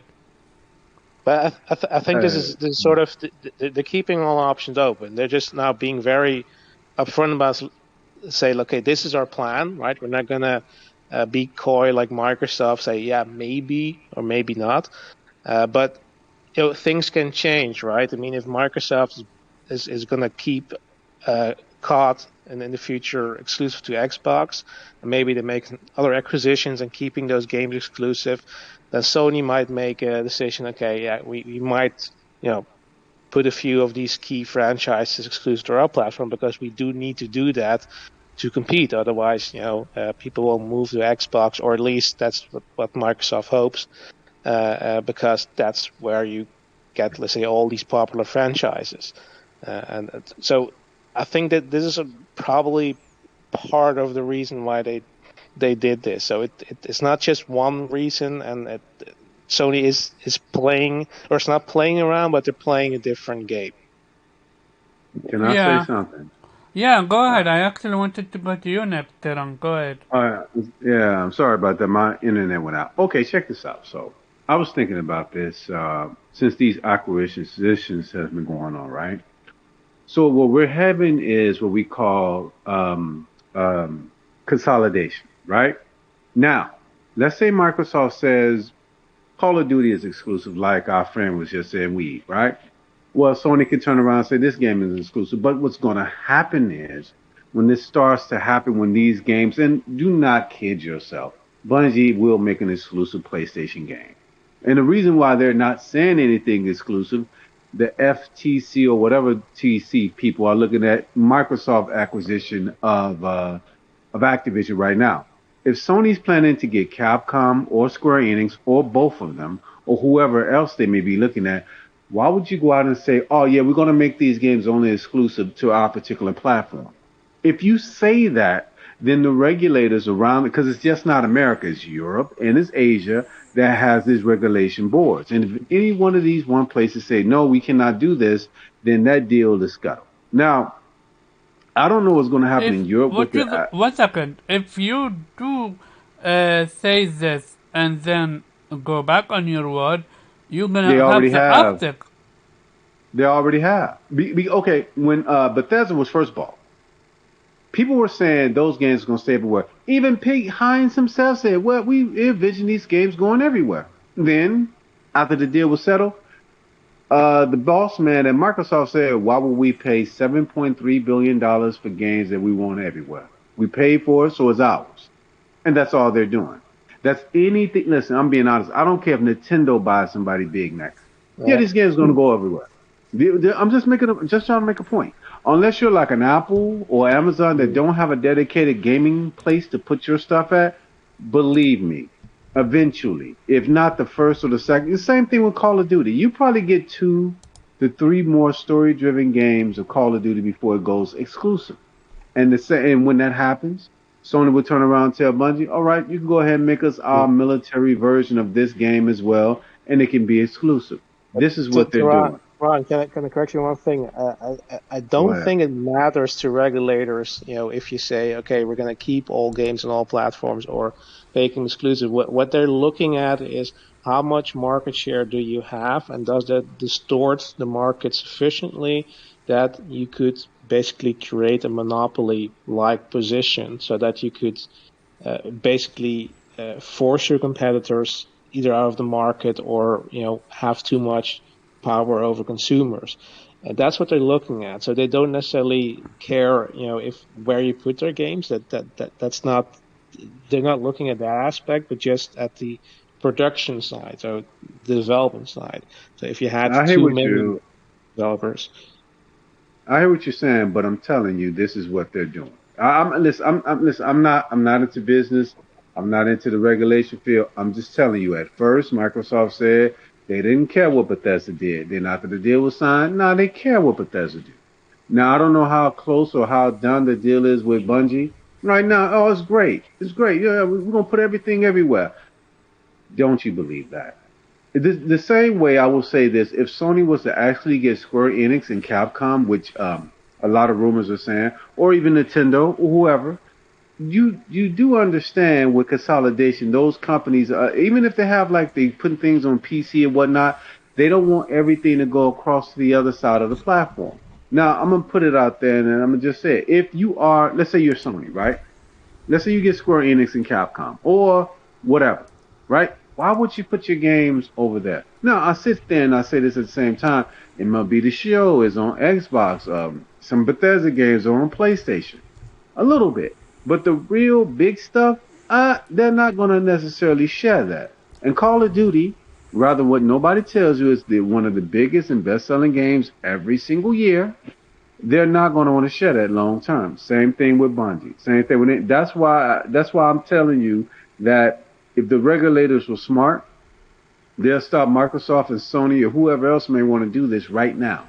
Because otherwise, you're going to end up with a situation where there's going to be no real third parties left. Not really. And the first time somebody...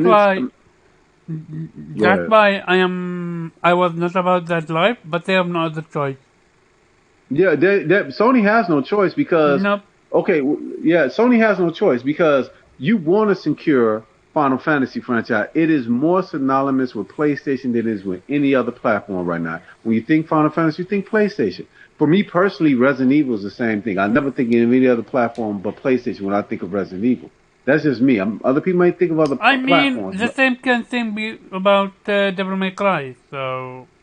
Same thing. That's what I'm saying. And then you move over, right? And there's rumors out there that Ubisoft is going to sell. Well, who's Ubisoft close to? They're close to Microsoft. No, let's not be PlayStation because I don't want the game. No. I said Ubisoft is going to Microsoft if they're selling themselves. They're not going to PlayStation. But I'm just saying. Unlikely. Ubisoft was a couple of years ago a target for a takeover, and they fought that tooth and nail. Unlikely.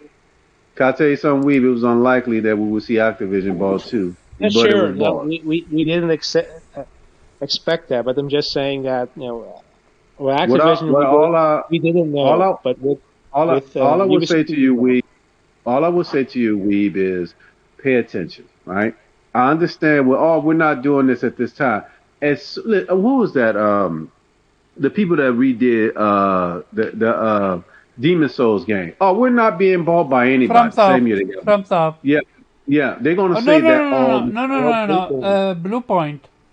Blue Point, that's it. Blue Point. We're not being bought by anybody. Same thing Square Enix is saying they're not buying. We're not being bought by anybody. Yeah, but Blue Point said that after Sony Japan made the mistake of putting their logo on their PlayStation. Of course, but what I'm saying to you, Weed, my brother, is that the industry is going into consolidation, and there are big purchases out there. Sony got $10 billion. Sony's going to spend whatever. Wait. Sony's going to spend whatever it is necessary to get as much content as possible. The same thing with Microsoft, and I will say this: Nintendo better start thinking the same way because they're not going to be able to live on their exclusives alone. They got way more than 10 billion. Let's be real. They can allocate asset, liquidate asset, blah blah blah. I'm not a financial person, but they have way more ways of taking loan debt. Yeah, Akira, can you break? They're underestimating Sony. They've bought companies for 50 billion in the past before. It's not, but Sony can't buy. They could have bought Activision if they wanted to, right? It's not a matter of their size compared to Microsoft. They can't do that. It's a question of do they want to do that, and can they do that? What is the business sense does it make to buy Activision, right? I'm being honest, it doesn't make any sense for anybody to buy Activision because their games go everywhere. What difference does it make if Activision is independent or under somebody if their games are going everywhere? To me, I think it was a dumb their games are not exclusive though. Yeah, but I know they're not exclusive now, but I mean, to be honest with you, I don't see why would you buy Activision. It doesn't make any sense to me. Unless, like they said, Activision wanted to be bought. That's the same thing I say. A lot of these companies, I don't know what's going on in the industry as a whole, but you can kind of tell where different companies are lining up and who they're close to. And whoever they seem to be closest to, they go with. And that's... I'm not surprised. Activision close to Sony? No. They were close to Sony because of that deal with the Call of Duty game, but in reality, no. Even anybody who would tell you, because I talk to people who, a little bit behind the scenes people, a lot of them people in the West are closer to Microsoft. And that includes CD Projekt Red, that includes Activision upper leadership, that includes Bethesda's upper leadership, that includes a lot of people in the upper leadership of certain companies. And it may seem like, oh, well, we got great deals with Sony. Because you sign a deal with somebody don't mean you have a close working relationship with them. You got to be careful when you see that because they struck a deal. I'll give you an example. Sony had great deals with Bethesda. But anybody with a brain knew Bethesda was very close with Microsoft. No matter how much those games sold better on the PlayStation platform, Bethesda put Microsoft up front and center. Didn't matter, did it? No, it won't. It's the same thing. I disagree with is that Nintendo would care. Nintendo honestly has no reason to care. They live in their own world. Yeah, but their games are selling crazy no matter what. Yeah, I mean they don't need to worry about this. But let me ask you something, bro, gamers. I'm gonna ask you something then, right? So Nintendo had the world in the palm of its hand with the Wii, right? Then you had the Wii U. Mm-hmm. Now I know people often think of what's happening right now and not looking at history. Nintendo had a bad losing streak for a while. The 64 was not the best selling console. Neither was the GameCube. Neither was the DS, right? Lately, they had the Switch, but they had the Wii U. Now they have the Switch right now, right? I can understand why Nintendo's a little apprehensive about jumping into the next console. Because listen, I'm being honest. We want to admit it or not, Nintendo games sell phenomenally until they have a bad console. Now nobody talks about those Wii U number sales. You know what those sales were? They were bad. Every last one of them. So the deal is, yeah, and people have this idea, Nintendo releases the next Game Boy, it's going to outsell everything. I don't think you should say that. Because the truth of the matter is, one thing about the gaming industry is unpredictable. The most stable platform in the gaming industry for the last 25 years has been PlayStation. But even PlayStation had a downturn. And the problem for Nintendo, they have one good console. This is their current history. One bad. And I'm being honest. If Nintendo was smart, I wouldn't release anything to replace the Switch until at least 2030. And people say, that's crazy. Why would you wait that long? Because you're trying to get out of this generation between Microsoft and Sony before you release your next thing, so you know where the market's at. Because if you release some, let's say something in the middle, and it don't hit, it'll be bad. Because the only thing keeps Sony, Nintendo in front of Microsoft right now. Oh, excuse me. Only thing keeps Nintendo in front of Sony right now is that Japanese market and a little bit of the American market. Go back to before 2017, before the Switch came out. No one was talking about Nintendo at all. That's the only thing I'm saying. I want to ask you that, Akira, I have a question. Who owns Platinum Games? Nobody owns Platinum Games. Nobody owns Platinum Games. Okay, if PlayStation or Microsoft buy Platinum Games, Nintendo is screwed. They would lose. Honestly, I would. Yeah. Sorry, I would rather NetEase get Platinum Games. To be honest. What did you say? I would rather. Why? I would rather have NetEase get Platinum Games. To be honest. Why NetEase? Because of the statements from Suda51 and Nagoshi Studio, it seems like it's very suitable for someone like Kamiya. Oh. That's why I think NetEase would be able to take care of a small studio like Platinum Games better. But Omar, if you're thinking that means that Bayonetta will disappear. No, Nintendo. You're not screwed. Yeah, Nintendo has Nintendo has Mario, Pokemon, and Legend of Zelda. Everybody loves those shit. They also partly own Bayonetta because it's a complicated relation, but Sega, Nintendo, and Platinum all own Bayonetta. Yeah. Yeah. And you gotta so again, Bayonetta, as much as they praise Bayonetta, Bayonetta is not honestly not a huge game on Nintendo. People love it, but it's not huge on Nintendo. Nintendo. The big on Nintendo right now is Pokemon. Pokemon on sold 6.5 million copies already. I used to believe that Nintendo. I used to believe Nintendo would join the acquisition thing, but the more I see how Pokemon Arceus is performing, I'm like, nah, I don't think so. I don't think they're gonna join anymore. I want to say something. Persona called you out, guys out. Well, the stream is lagging behind, but he called it. These people are telling you they will continue to make games multi-platform. So the whole notion that they're gonna do this, they're not gonna do that, they're gonna again. I'm being genuine. Some people are living in denial, mostly because they want it to be.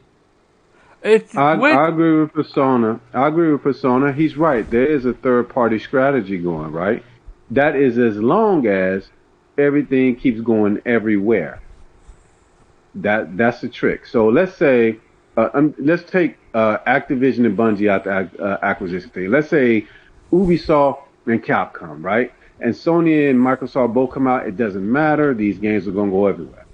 The first time those games stop showing up on each other, let's say the next true real Assassin's Creed game, only exclusive to the Microsoft platform. Sony's going to turn around. Next Resident Evil, exclusive to the platform. It's like this business stream we in right now. If you go back 10 years ago and look at gaming, it was a completely different ball game. It really was. Then you go to this point here, and we're thinking, 10 years from now or 5 years from now, they'd be doing the same thing. as it's like the weather. As soon as the temperature changes, and sometimes for us who sit in here can't feel it, because the feeling is now is live services. It's this always online crap they talked about 10 years ago, and now we're here. Even though Microsoft said it in 2013, in 2022, that's where we're living at. Even Sony says they're putting out 10 live services games, right? So you We're move gonna over cover to that, yeah. yeah, and then you move over into the next few years. All things are going to go everywhere until somebody says one day it won't. That's all I'm saying. I will say if you are a console gamer, you should cover yourself because they'll say right now it's going to go everywhere, and then one day it won't. That's all. I personally don't believe. Yeah. I may be one of the few ones. I personally don't believe that there's necessarily going to be this like huge acquisition publisher war of like somebody's going to get Square, somebody's going to get Capcom, somebody's going to get you. I just don't believe in that. I don't believe that's actually going to. I know because of what's been happening recently that people think this trend is going to continue until everybody's gone, but I just don't believe that's what's actually going to happen. That's interesting. Here's the thing. The funny thing about this matter. I genuinely agree with Persona on this front. A lot of people are either in denial or they truly believe PlayStation is gonna pull the Microsoft Bethesda move, which again, they're gonna get so much backlash from it. They would be eviscerated if they did that. Again, it's a wait and see game, but I truly believe this is genuinely multi-platform purchase. Who would they be eviscerating? Okay, Sorry? that's what I want to know. I want to know who's going to eviscerate them. Who eviscerated Bethesda? Microsoft was saying one moment the games were going to go everywhere, then now they're not. Nobody. In fact, certain media officials, and I hate saying the media, certain so-called gaming media said, "Oh, this is right. This is great. These games should go exclusive." Though 5 months before that, you see the very same people saying these exclusives are very anti-quality. The difference is with this one, it was literally Jim Ryan and the owner of what's his name, the highest person at Bungie or Bungie themselves saying this. This is You know Jim Ryan's a liar, right, Kawaba? You know he's a liar. I'm just joking. I'm joking. No, he is a liar. Let's be real. They are all politicians at this point in time. But it's just genuinely going to be a waiting game. But I'm leaning way more towards this is a multiplat purchase, which again set me to my next topic. Very quick, I'm gonna start with BG because you need to leave soon, right? In 5 minutes. Yeah, in about 10 minutes. Yeah. Break it down. PlayStation going, focusing on games as a live service. What's your take on this? Yeah. So my take is, I know when they announced this, a lot of people's first thing to do is panic, which I don't know why. People always are so dramatic when it comes to things like this. When I don't think there is no need to be. They said they're making 10 live service games, or 10 live service games they want to be released by 2026, and probably like 5 of those are already in development. It's probably going to be the new IP by Bungie. Maybe Twisted Metal is going to be a live service game. We know Factions 2 is being worked on. That could probably be a live service game. Deviation Studios, we know they're working on a AAA first-person shooter. So like half of these are probably in development already. We probably don't know what the other 5 or 4 are, right? So it's not like they're rushing and like, okay, let's just quickly just get out a bunch of live service games. I think it's just a plan that we haven't supported our multiplayer games in the past, right? Now, if we're going to make multiplayer games, which they've been lacking since last generation, right? Lacking for a long time. If we're going to make them, let's actually support them, because I know people hear live service and it's like that's bad, because I understand there's a lot of bad poor examples of live service games out there. There's a lot of poor examples, but there's some good examples too. Just because it hasn't been done right all the time doesn't mean that it can't be, right? Live service games, honestly, if we think about it, it's kind of like a new concept. It's still young, right? It's still something that's, for the most part, started in the last, I want to say like 7 years, really. It's still young, so there were a lot of imperfections. You know, they developers had to figure it out and get it right and stuff like that. So I'm all for it because I've wanted PlayStation to put more of a effort into making multiplayer games. It's not like they're going to stop making single player games. You know, they're obviously not going to stop doing that. They're not forcing things on none of their developers. It's just expanding. It's just growth. It's evolving. So I see it as being nothing but a good thing. Interesting. I'm on the total opposite spectrum on your end. Since you need to leave soon, I'm gonna break it down mostly on my end. Here's the thing with live service game. I tried them. I played Destiny. I played the first Destiny. I played the second Destiny. I played Division 1. No, 2. I played a game called what's the name of that game? Genshin Impact. I actually was addicted to Genshin Impact at some point until I realized if I want to upgrade my character, I need it. It is almost like a mobile game, which is it basically is. You need to wait when you can. You need to wait for such day or months to fight a certain character, boss fight, or to get the equipment you need. So basically, you're handicapping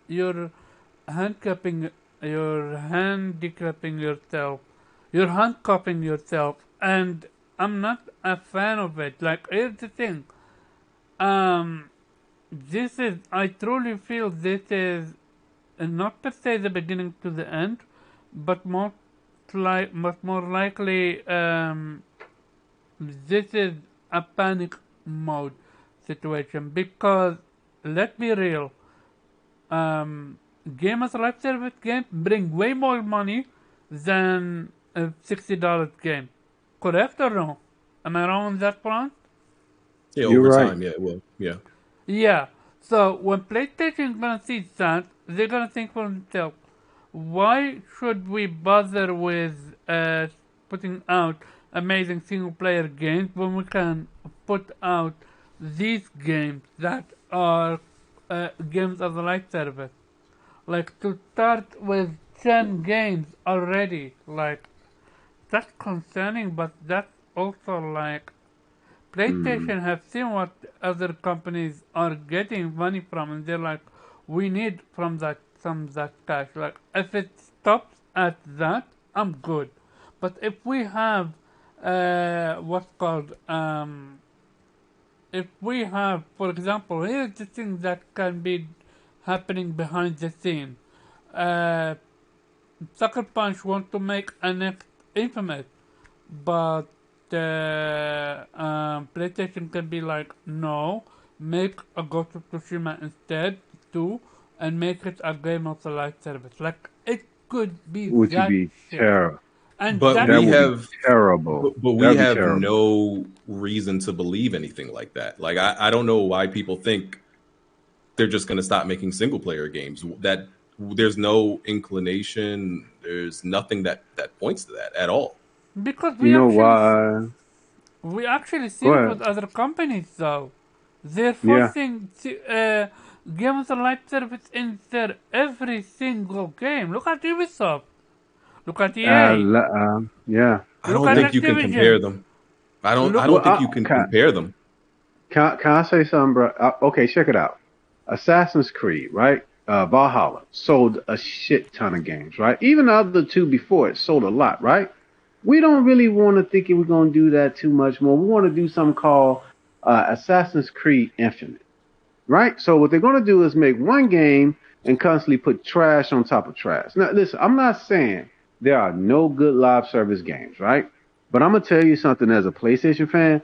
I do not go to PlayStation for games like Destiny. I do not go to PlayStation for no live service trash. And I don't mean to offend anybody that like those types of games, but to be honest with you, the good ones are a dime a dozen. Now, if as you know, the vast majority of those things fail, right?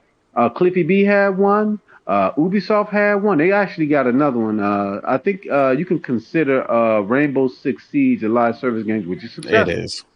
It Yeah. is. So, okay, so, but the majority of that shit is garbage. You know, I'm just being honest. And I think at a certain level, now my eyes are not lying. I know your eyes ain't either, brother. Most of that shit, we don't want that over here. No, cool. You put it out But there. it's an option. It's I'll not give, it's I'll not a give, replacement. I give it. I'm gonna tell you what's gonna happen, and I don't want to sound like a fortune teller. The shit's gonna fail. I'm being That honest. This is 10 games. This is 10 games they should not do. Not unless I'm gonna try to be nice about it because I'm not trying to speak for all PlayStation fans because I can't. I'm just speaking for me as a person that's been a PlayStation gamer for a very long time. I see this and I see whatever else going on in the industry. I see the Fortnites. I see the Grand Theft Autos online, and they're taking us all this time to get the next Grand Theft Auto game. I do not want that. I'm absolutely getting to the point where it is like, you know how somebody feeds you something that you like at one point, like a McDonald's hamburger and cheese and bacon or whatever, but all of a sudden this is all you're getting. If you look on some of these upcoming releases, especially down on even the indie games, have this whole mindset of recurring revenue. You can't everybody do that. And I don't understand the idea. Even Microsoft and Sony, even Nintendo, I'm not speaking for them either, for their fan bases. But look at what Pokemon is doing. Look at what The Last of Us did. Look what Ghost of Tsushima did. Do you really need to constantly try to stick yourself into everybody else's thing? Just let Fortnite and the ones that do that have that. Because you're never going to and be another Fortnite. I'm just saying. but you don't have to be, and this is why I disagree with this. You don't Mm-hmm. have to use Fortnite or Warzone as the bar for success. You don't. There's plenty of games that don't come nowhere near to Fortnite or Warzone, but they're still considered successful multiplayers, right? And the thing is, if PlayStation are charging us for PSN, shouldn't PlayStation be the one to provide content to play on PSN? That's how I look at it. That's why PSN is a scam, right? PSN is a scam right now to me. Because if I think all is, online services are scam, honestly. yeah, you could definitely make that case too. You could, I would agree with that. But if PlayStation is the one charging me, not Epic Games, not EA, not Ubisoft, PlayStation is charging me, and they're not providing any online content, then it's a scam. And the thing is, I don't see, once again, I still don't see this as their plan for 10 live service games. It's not a replacement. They're not going to be like, oh, God of War sold 20 million, Horizon sold 15 million, Spider-Man sold 20 million, and be like, okay, we're going to get rid of all those games, our DNA and what people love us for, and we're just going to do live service games. That's not going to happen. I'm not saying it's going to get rid of. I'm saying it's going to put lesser in. Listen, I agree with you 1,000%. I love the first Last of Us. I even played the Last of Us Factions, and it was really good. But I enjoy, and I'm not going to lie to you, multiplayer used to be really fun to me. And maybe I don't got old or whatever it is. And I think that's partially what it is. I really don't want to have no more multiplayer. I mean, listen, I'm not going to lie to you, right? I have pre-ordered 5 or 6 games. Not one of them some bitches got anything to do with multiplayer in it. And I'm not speaking for anybody else here. I'm just speaking for me. How I look at it is so much of it already out there. Why does there need to be any more? I get it. Sure, Sony needs to get, let's say they bring out 2. Let's hope one works. I have a feeling none of them going to hit. I think part of the thing I think part of the thing you're saying though that's being missed is I think you just feel 10 is excessive. Like, yeah, that you know, is and too. it's going to spend a lot of resources, and your concern is that it could impact the games that you love. Not that it will, that it could. I want see. Last of Us 3. I don't care what those things are like. But my thing is, like, people always also say PlayStation is this amazing publisher and developer. And my thing is, like, I look at it as, okay, if they're amazing, right? If they're amazing as people say, as people claim, and they make 10 games and all of them fail, are they really that good if you can only do one thing? Because what you're telling me is PlayStation is a one-trick pony. That's what people are saying. I think what we're honestly saying as a PlayStation fan, we just don't want that kind of gaming over here. We already have it from other people. That's what it is. The reason I also want it is because PlayStation IPs, when translated to multiplayer, are also different. Just like the single players are inherently different, because no other game in the industry is really like PlayStation single player games. They're not completely 100% unique, but they're different, right? They have their own DNA. And when you take those same games and you make a multiplayer out of them, they're also unique. There's no game like Killzone, like none. And I agree with you. Yeah, and I'm not only talking about obviously there's plenty of first-person shooters, but there's no other game that plays like Killzone. There's no other game even now. Maybe you could point to maybe Rainbow Six Siege. There's nothing like SOCOM. There's nothing like PlayStation games when they translate to multiplayer. So to me, Twisted Metal, there's nothing like it. So there's a huge void in the industry to me for PlayStation games that become multiplayer. So I want them. And I'm a multiplayer guy, so I'm biased. I've always wanted PlayStation. That's why I wanted you on the show, because I knew where your stance is, and I wanted to challenge you on, of course, respectfully, but I just have a genuine conversation about it. So you truly don't believe PlayStation's gonna change after this? Because I truly do. And I don't have any reason to believe they would. I think what's going to happen is I think maybe one of those games may succeed or be somewhat successful, but the fan base is I think the fan base for those types of games already have them. And I think all the companies that's chasing this dragon, that's what we call it, chasing the dragon, are going to end up disappointed. Like Ubisoft has been disappointed. Like Cliffy B was disappointed. Everybody's already it's like trying to get people off their favorite platform, the PC or the console. You ain't getting nobody off Fortnite. My little sister play Fortnite like it's crack cocaine. You're not getting them off of that. And my nieces and my nephews as well. All the younger people in the family, they know what some of them don't know what Call of Duty is, but they definitely know what Fortnite is. And you can't put anything else in front of certain people. Now, maybe I'm wrong. Maybe you're right. Maybe this sort of thing will be successful. I just don't see it. I'm just saying, being honest. I believe you offer something different. Like I always say, if you want to combat Call of Duty, and once again, you don't have to. You don't have to combat Fortnite. You don't have to combat Call of Duty, right, to be successful. There's several multiplayer games that are nowhere near Call of Duty or Fortnite, but they are still successful because we got to stop looking at Warzone and Fortnite as the bar for success. No, most games don't reach that, right? But there are games in between that still have a few 100,000 people playing them daily. If 500,000 people are playing your game daily, that's fine. That's still not nowhere near Warzone or Fortnite. That's still considered successful. So and once again, if you, the worst thing you could do to combat Call of Duty is to make another Call of Duty, because people are going to be like, well, this is just like Call of Duty. I might as well just go play Call of Duty. But if you offer something different, and there's a huge void in the industry, like if somebody is a vehicular combat fan, what game is there to play right now? And you can't, and Destruction All Stars honestly isn't very good. That's why you have to get in where you fit in and make multiplayer games that are just simply different, because when you look at the ones, a lot of them fail, like you said, but when you look at the ones that succeed, they're just different. That's really what people want, is just something different. See, I agree with what you're saying. I mean, I've heard you speak on it plenty, in varying degrees.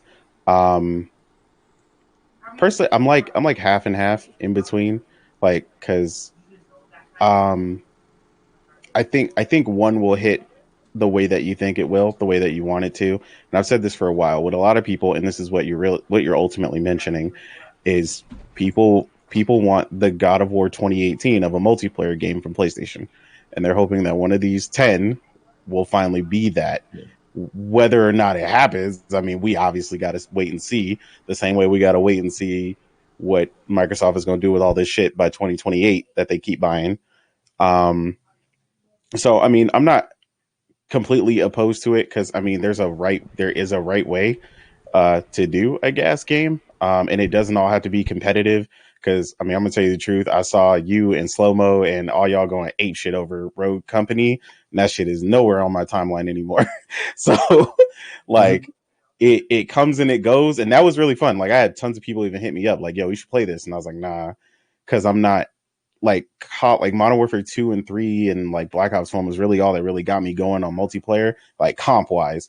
So I think the most important thing for me is I think PlayStation might hit that combination where it's a combination of single player, co-op, and multiplayer all woven into one. Because I think a lot of people are not really that good at it. Destiny's one of the few areas that does decently at it. But I don't think anybody's really hit that stride. And I think that could give everybody kind of what they want in a way that, like you said, something that doesn't currently truly exist. And I think that's part of the reason why they partnered up with Bungie. I think the one thing Tehran is missing, though, personally, I think these ventures are going to be the first foray. Not to say that it's going to continue that way, because PlayStation's still going to release them exclusives, period. But a lot of these games are going to be the multi platforms, the MLB, the shows of their multiplayer development platform from probably under SIE. And I think that's going to make a big difference. That's why I say I don't think it's limited to PlayStation, because at the very least, I think these games are all going to venture out to PlayStation and PC at the very least, if not also on Xbox or whatever else they can put it on. But yeah, I mean, I look forward to seeing if they can do it. 10 does seem crazy, but again, I don't know who else they're acquiring. I don't know how many people they're hiring. Like, I mean, we just saw multiple posts from these companies hiring mass amounts of people. And if anything, I got confidence in PlayStation on. It is they are better than every single person in this industry at managing their studios and the development process, which is unlike anything anyone else has ever seemed to be able to even come close to achieving. So if they can, and I don't really think it's going to bring be that all forward, first party doing it. I'm pretty sure it's not all first party doing it. Anyway. Yeah, exactly. And that's where I'm at with you. Like, I think they're going to partner up. Like, PlayStation has always partnered up, second party, third party, and like they've always gotten creative with and diversified how they get shit done. Look at you're a big fan of, I know, because is Final Fantasy VII Remake. Yeah, it's official. It's on PC now, but Xbox motherfuckers out here still hungry. You know what I'm saying? you done got the platinum on that joint, I think, like over a year ago. So, like, I think PlayStation's just going to continue to develop those varying different avenues. Like you said, some will be first, some will be second, some will be third, and they'll continue to strengthen that. And just kind of, I'm interested to see just how they gonna move, because, like I said, I don't think anything that has happened thus far, personally, in wake of all this that's happening in their announcements versus what's been acquired, has really had a crazy detriment. I think what happens next is the key, and if any Japanese developers get acquired, that's gonna that could cause some sway, or bolster their studios to create, maybe like you said, some new experiences. So I think they're gonna be all right, but I am interested to see where it comes from. But yeah, like, I'm with Saran. Like, I love the single player first party. Don't nobody make games like Ghost of Tsushima and God of War and Last of Us and all this dope shit. So yeah, they got to be careful. Don't fuck up the DNA, and we're gonna be okay. Like, I would like to say one thing, because you mentioned Final Fantasy. I love my Final Fantasy, right? I can't wait till they show us the next part. So bad. I've been waiting and waiting, and it might be just too early. It might take 5 years for that to come out. We're gonna move away from that topic, because that topic is a topic on its own. Hold on, before you go into it, Karaba, real quick. I actually got to go because my niece is here. I'm gonna take her to go get ramen for her birthday. And I also need to go. Yeah, me too. Go ahead, you guys do your outros, and You, Akira, and BG, because BG also needs to leave. We start with Yeah. BG. Where people can find you? Yeah, just look up my channel, Broken Games HDR, and Weapon Wheel Podcast is on Sundays at 5:45. You can check us out there. Yeah, thank you for coming through. Great conversation. Yep. Thanks for having No me. doubt. Later, BG. Later, All right, man. BG. All right, everybody. Akira, where people Yeah, can take find care. you? Yeah, so yeah, you can find me on Twitter. Watch out for the Sifu clips. I'm gonna fill the timeline. I'm gonna Oh fill the yeah, timeline. Oh, that's all I'm I facts. Go ahead. promise. I'm I on know. that I game was gonna day. say, here come Morgan on that. Yeah, no, that game is day That's all zero. facts. Okay. I already waiting so I can download it. Is out in Asia and Europe. No, not Nah, yet. 12 hours. in Europe it's tomorrow. I'm pretty sure it's tomorrow. I know. 12 Let me. hours for me. 12 hours. Yeah. Great show. Go ahead. Continue your outro. Yeah, no, again, Okay. fill the timeline Later, with Akira. Sifu and And Nate. Game Eastern. Yeah, take care. I'm pretty sure Nate is gone. No, I got you. So, Okay, you got yeah, me. just Innate, or known as the real Innate on Twitter, Xbox. Um, yeah, again, it was fun. We got to speak on most of the topics, which is what I wanted to do before I got up out of here. But yeah, I look forward to gaming, as we all do in here, passionately, and what we got to look forward to. And I'll see Morgan tonight, and see how much kung fu she really knows. Man, it doesn't even drop until 7 a.m. Does it really So not? Yeah. yeah, No, they it's I thought like it reported was it on midnight. news. no, Yeah, it's I not thought it was, midnight. but yeah, they tweeted like it's actually at like 1 p.m. CET, so that's 7 a.m. over here. Yo, So that's So mad tomorrow. wild. Well, Tomorrow, yeah, all right, basically. cool. So hmm I guess we're gonna be watching Disney films. So we got to pick yeah, something out. Gonna continue this Disney marathon Later, yep. Nate. later. I'm gonna cover one second. Oh my god, my kitten is going crazy, biting me and stuff like that. So let me see what topic I have left, because I have one more topic I wanna cover before ending this stream.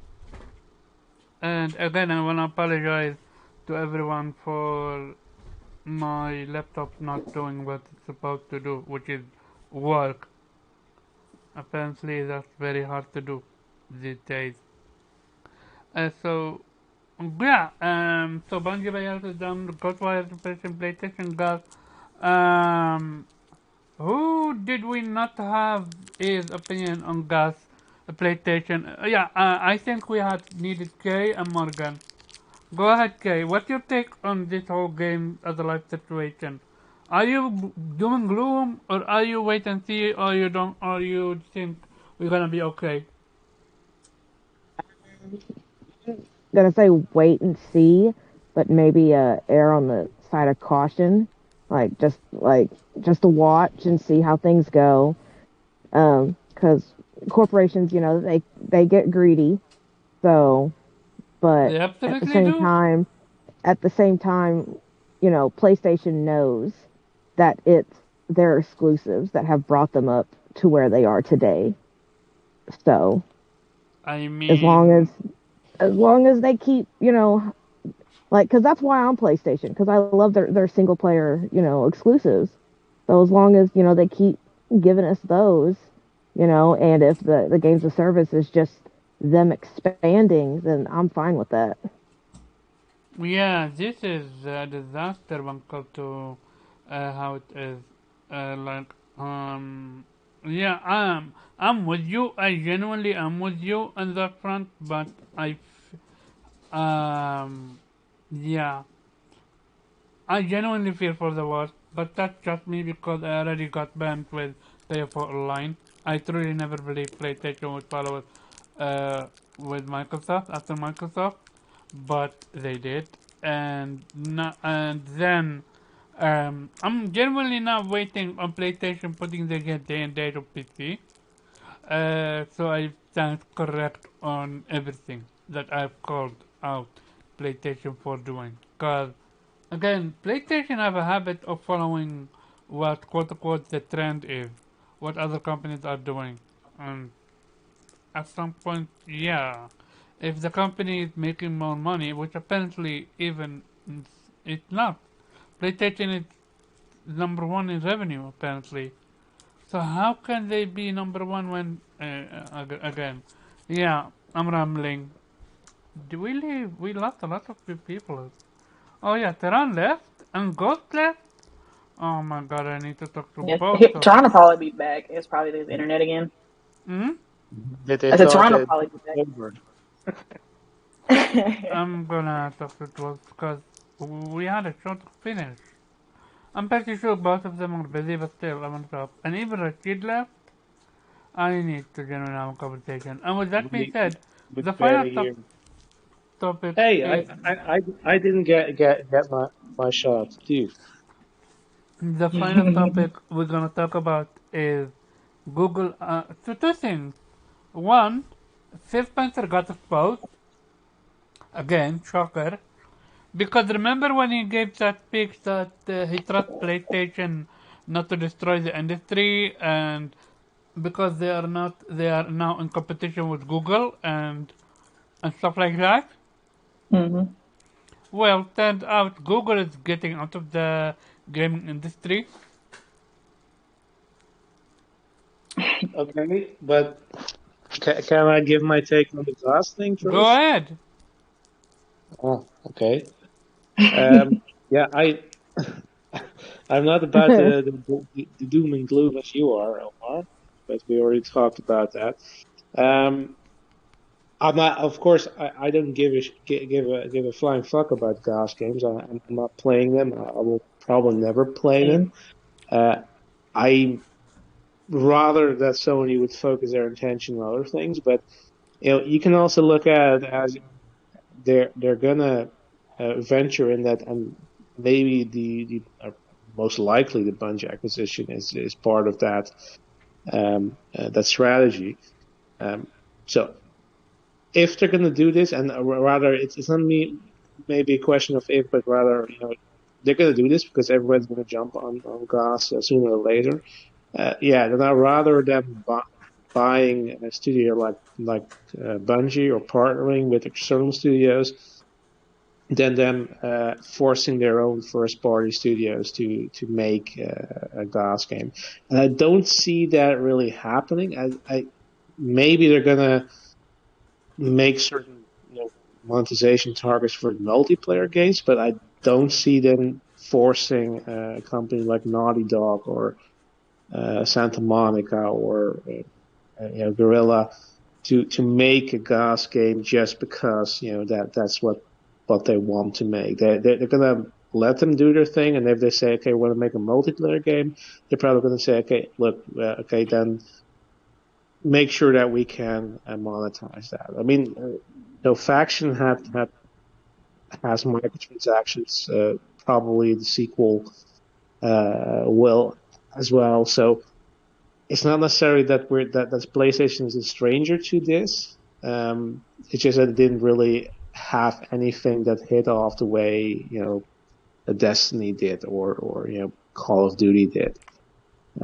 So and I'm again I'm of two minds here. I'm not happy with the announcement, and especially if those 10 games are part of the 25 that they announced. Like, okay, that leaves me with less to be excited about.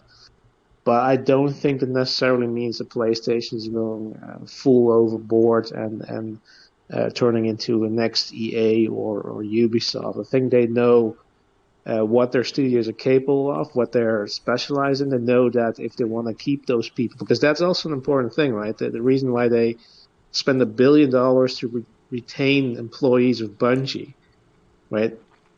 It's no longer like it used to be. Developers have become quite a scarce resource. So they're not going to do something stupid like I saying, okay, actually we're going agree to. with that statement because look at RGG Studio. hmm Look at what's his name? Nagoshi. Even look at Bungie, not Bungie. the creator of one of the founder of Forza, not Forza, the studio for Forza, he left. Playgrounds? Playground Yeah. Games, he left. Yeah. Look at one of the dude from the one that created Deathloop. He left. Like they're jumping ship left and right.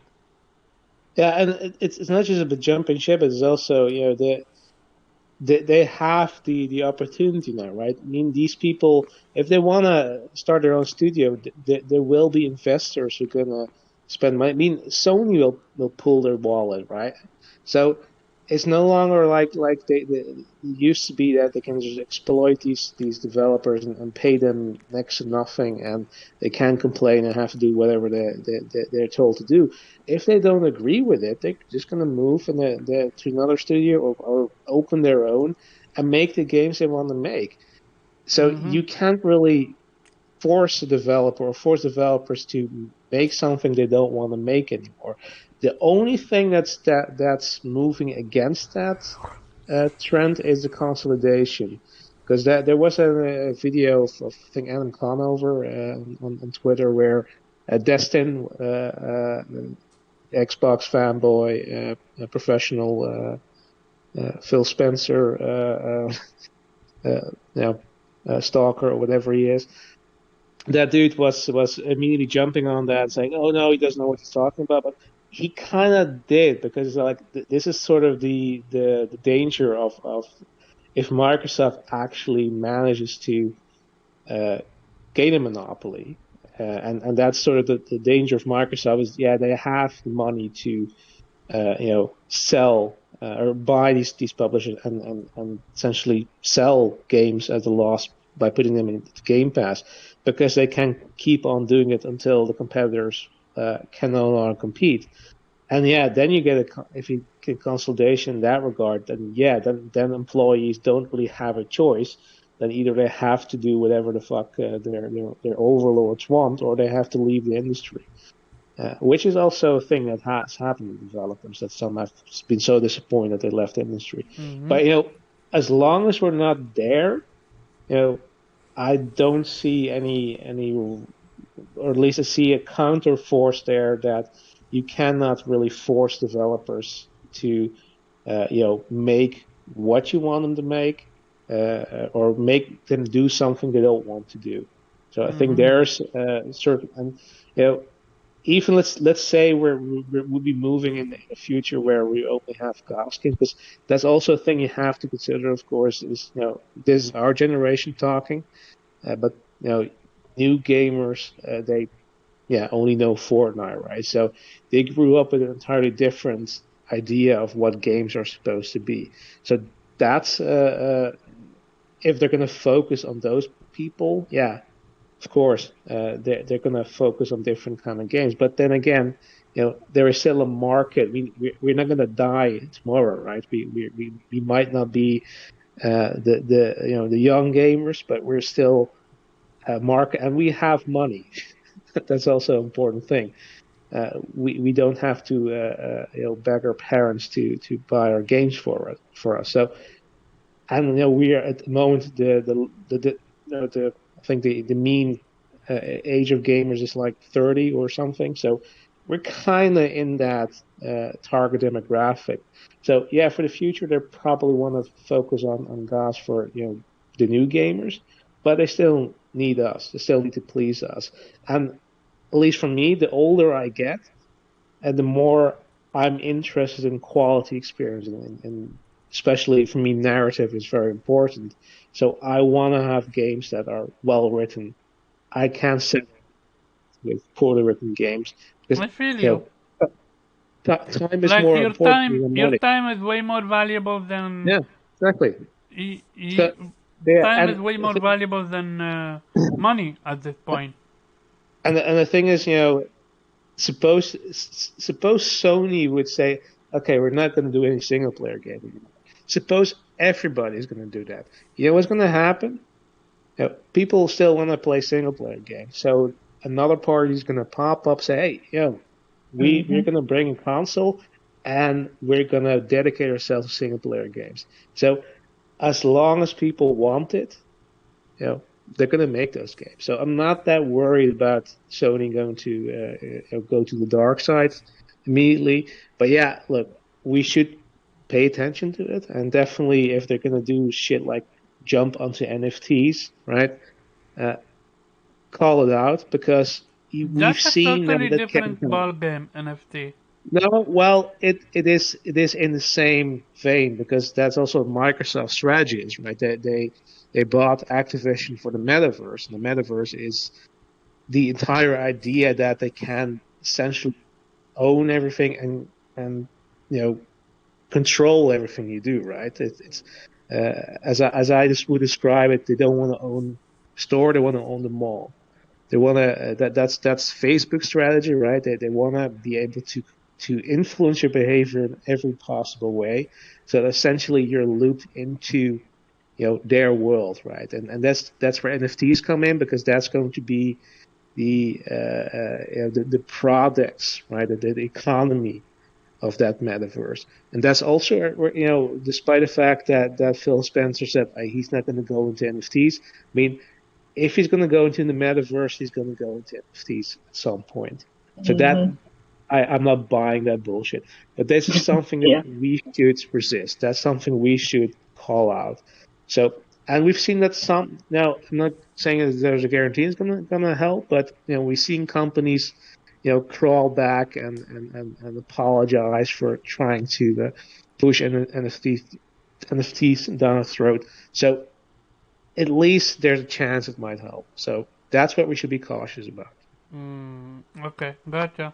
Anyone else have anything else to say about this topic? I agree with Weeb.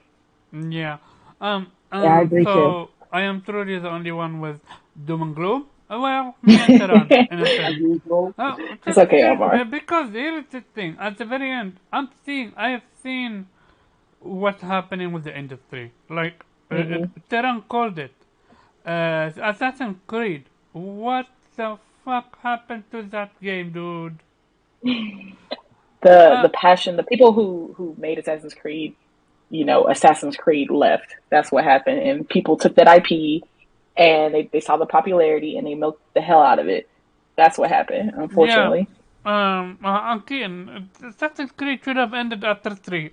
Yeah. I mean, no. After Revelation. When No, when Desmond died, not that should have been it. Revelation. When Desmond died, that should have been it. Yeah. Apparently, that was the fate that's supposed to be the final Assassin's Creed. But then they went ahead and milked it. Yep. They were milking it way before that. I mean, the story of Desmond could have been told in one fucking game. They stretch it out so much that that is true. Part 2 was 3 games. Come on. I mean, man. we take what we can get at this point. No, he needs more games.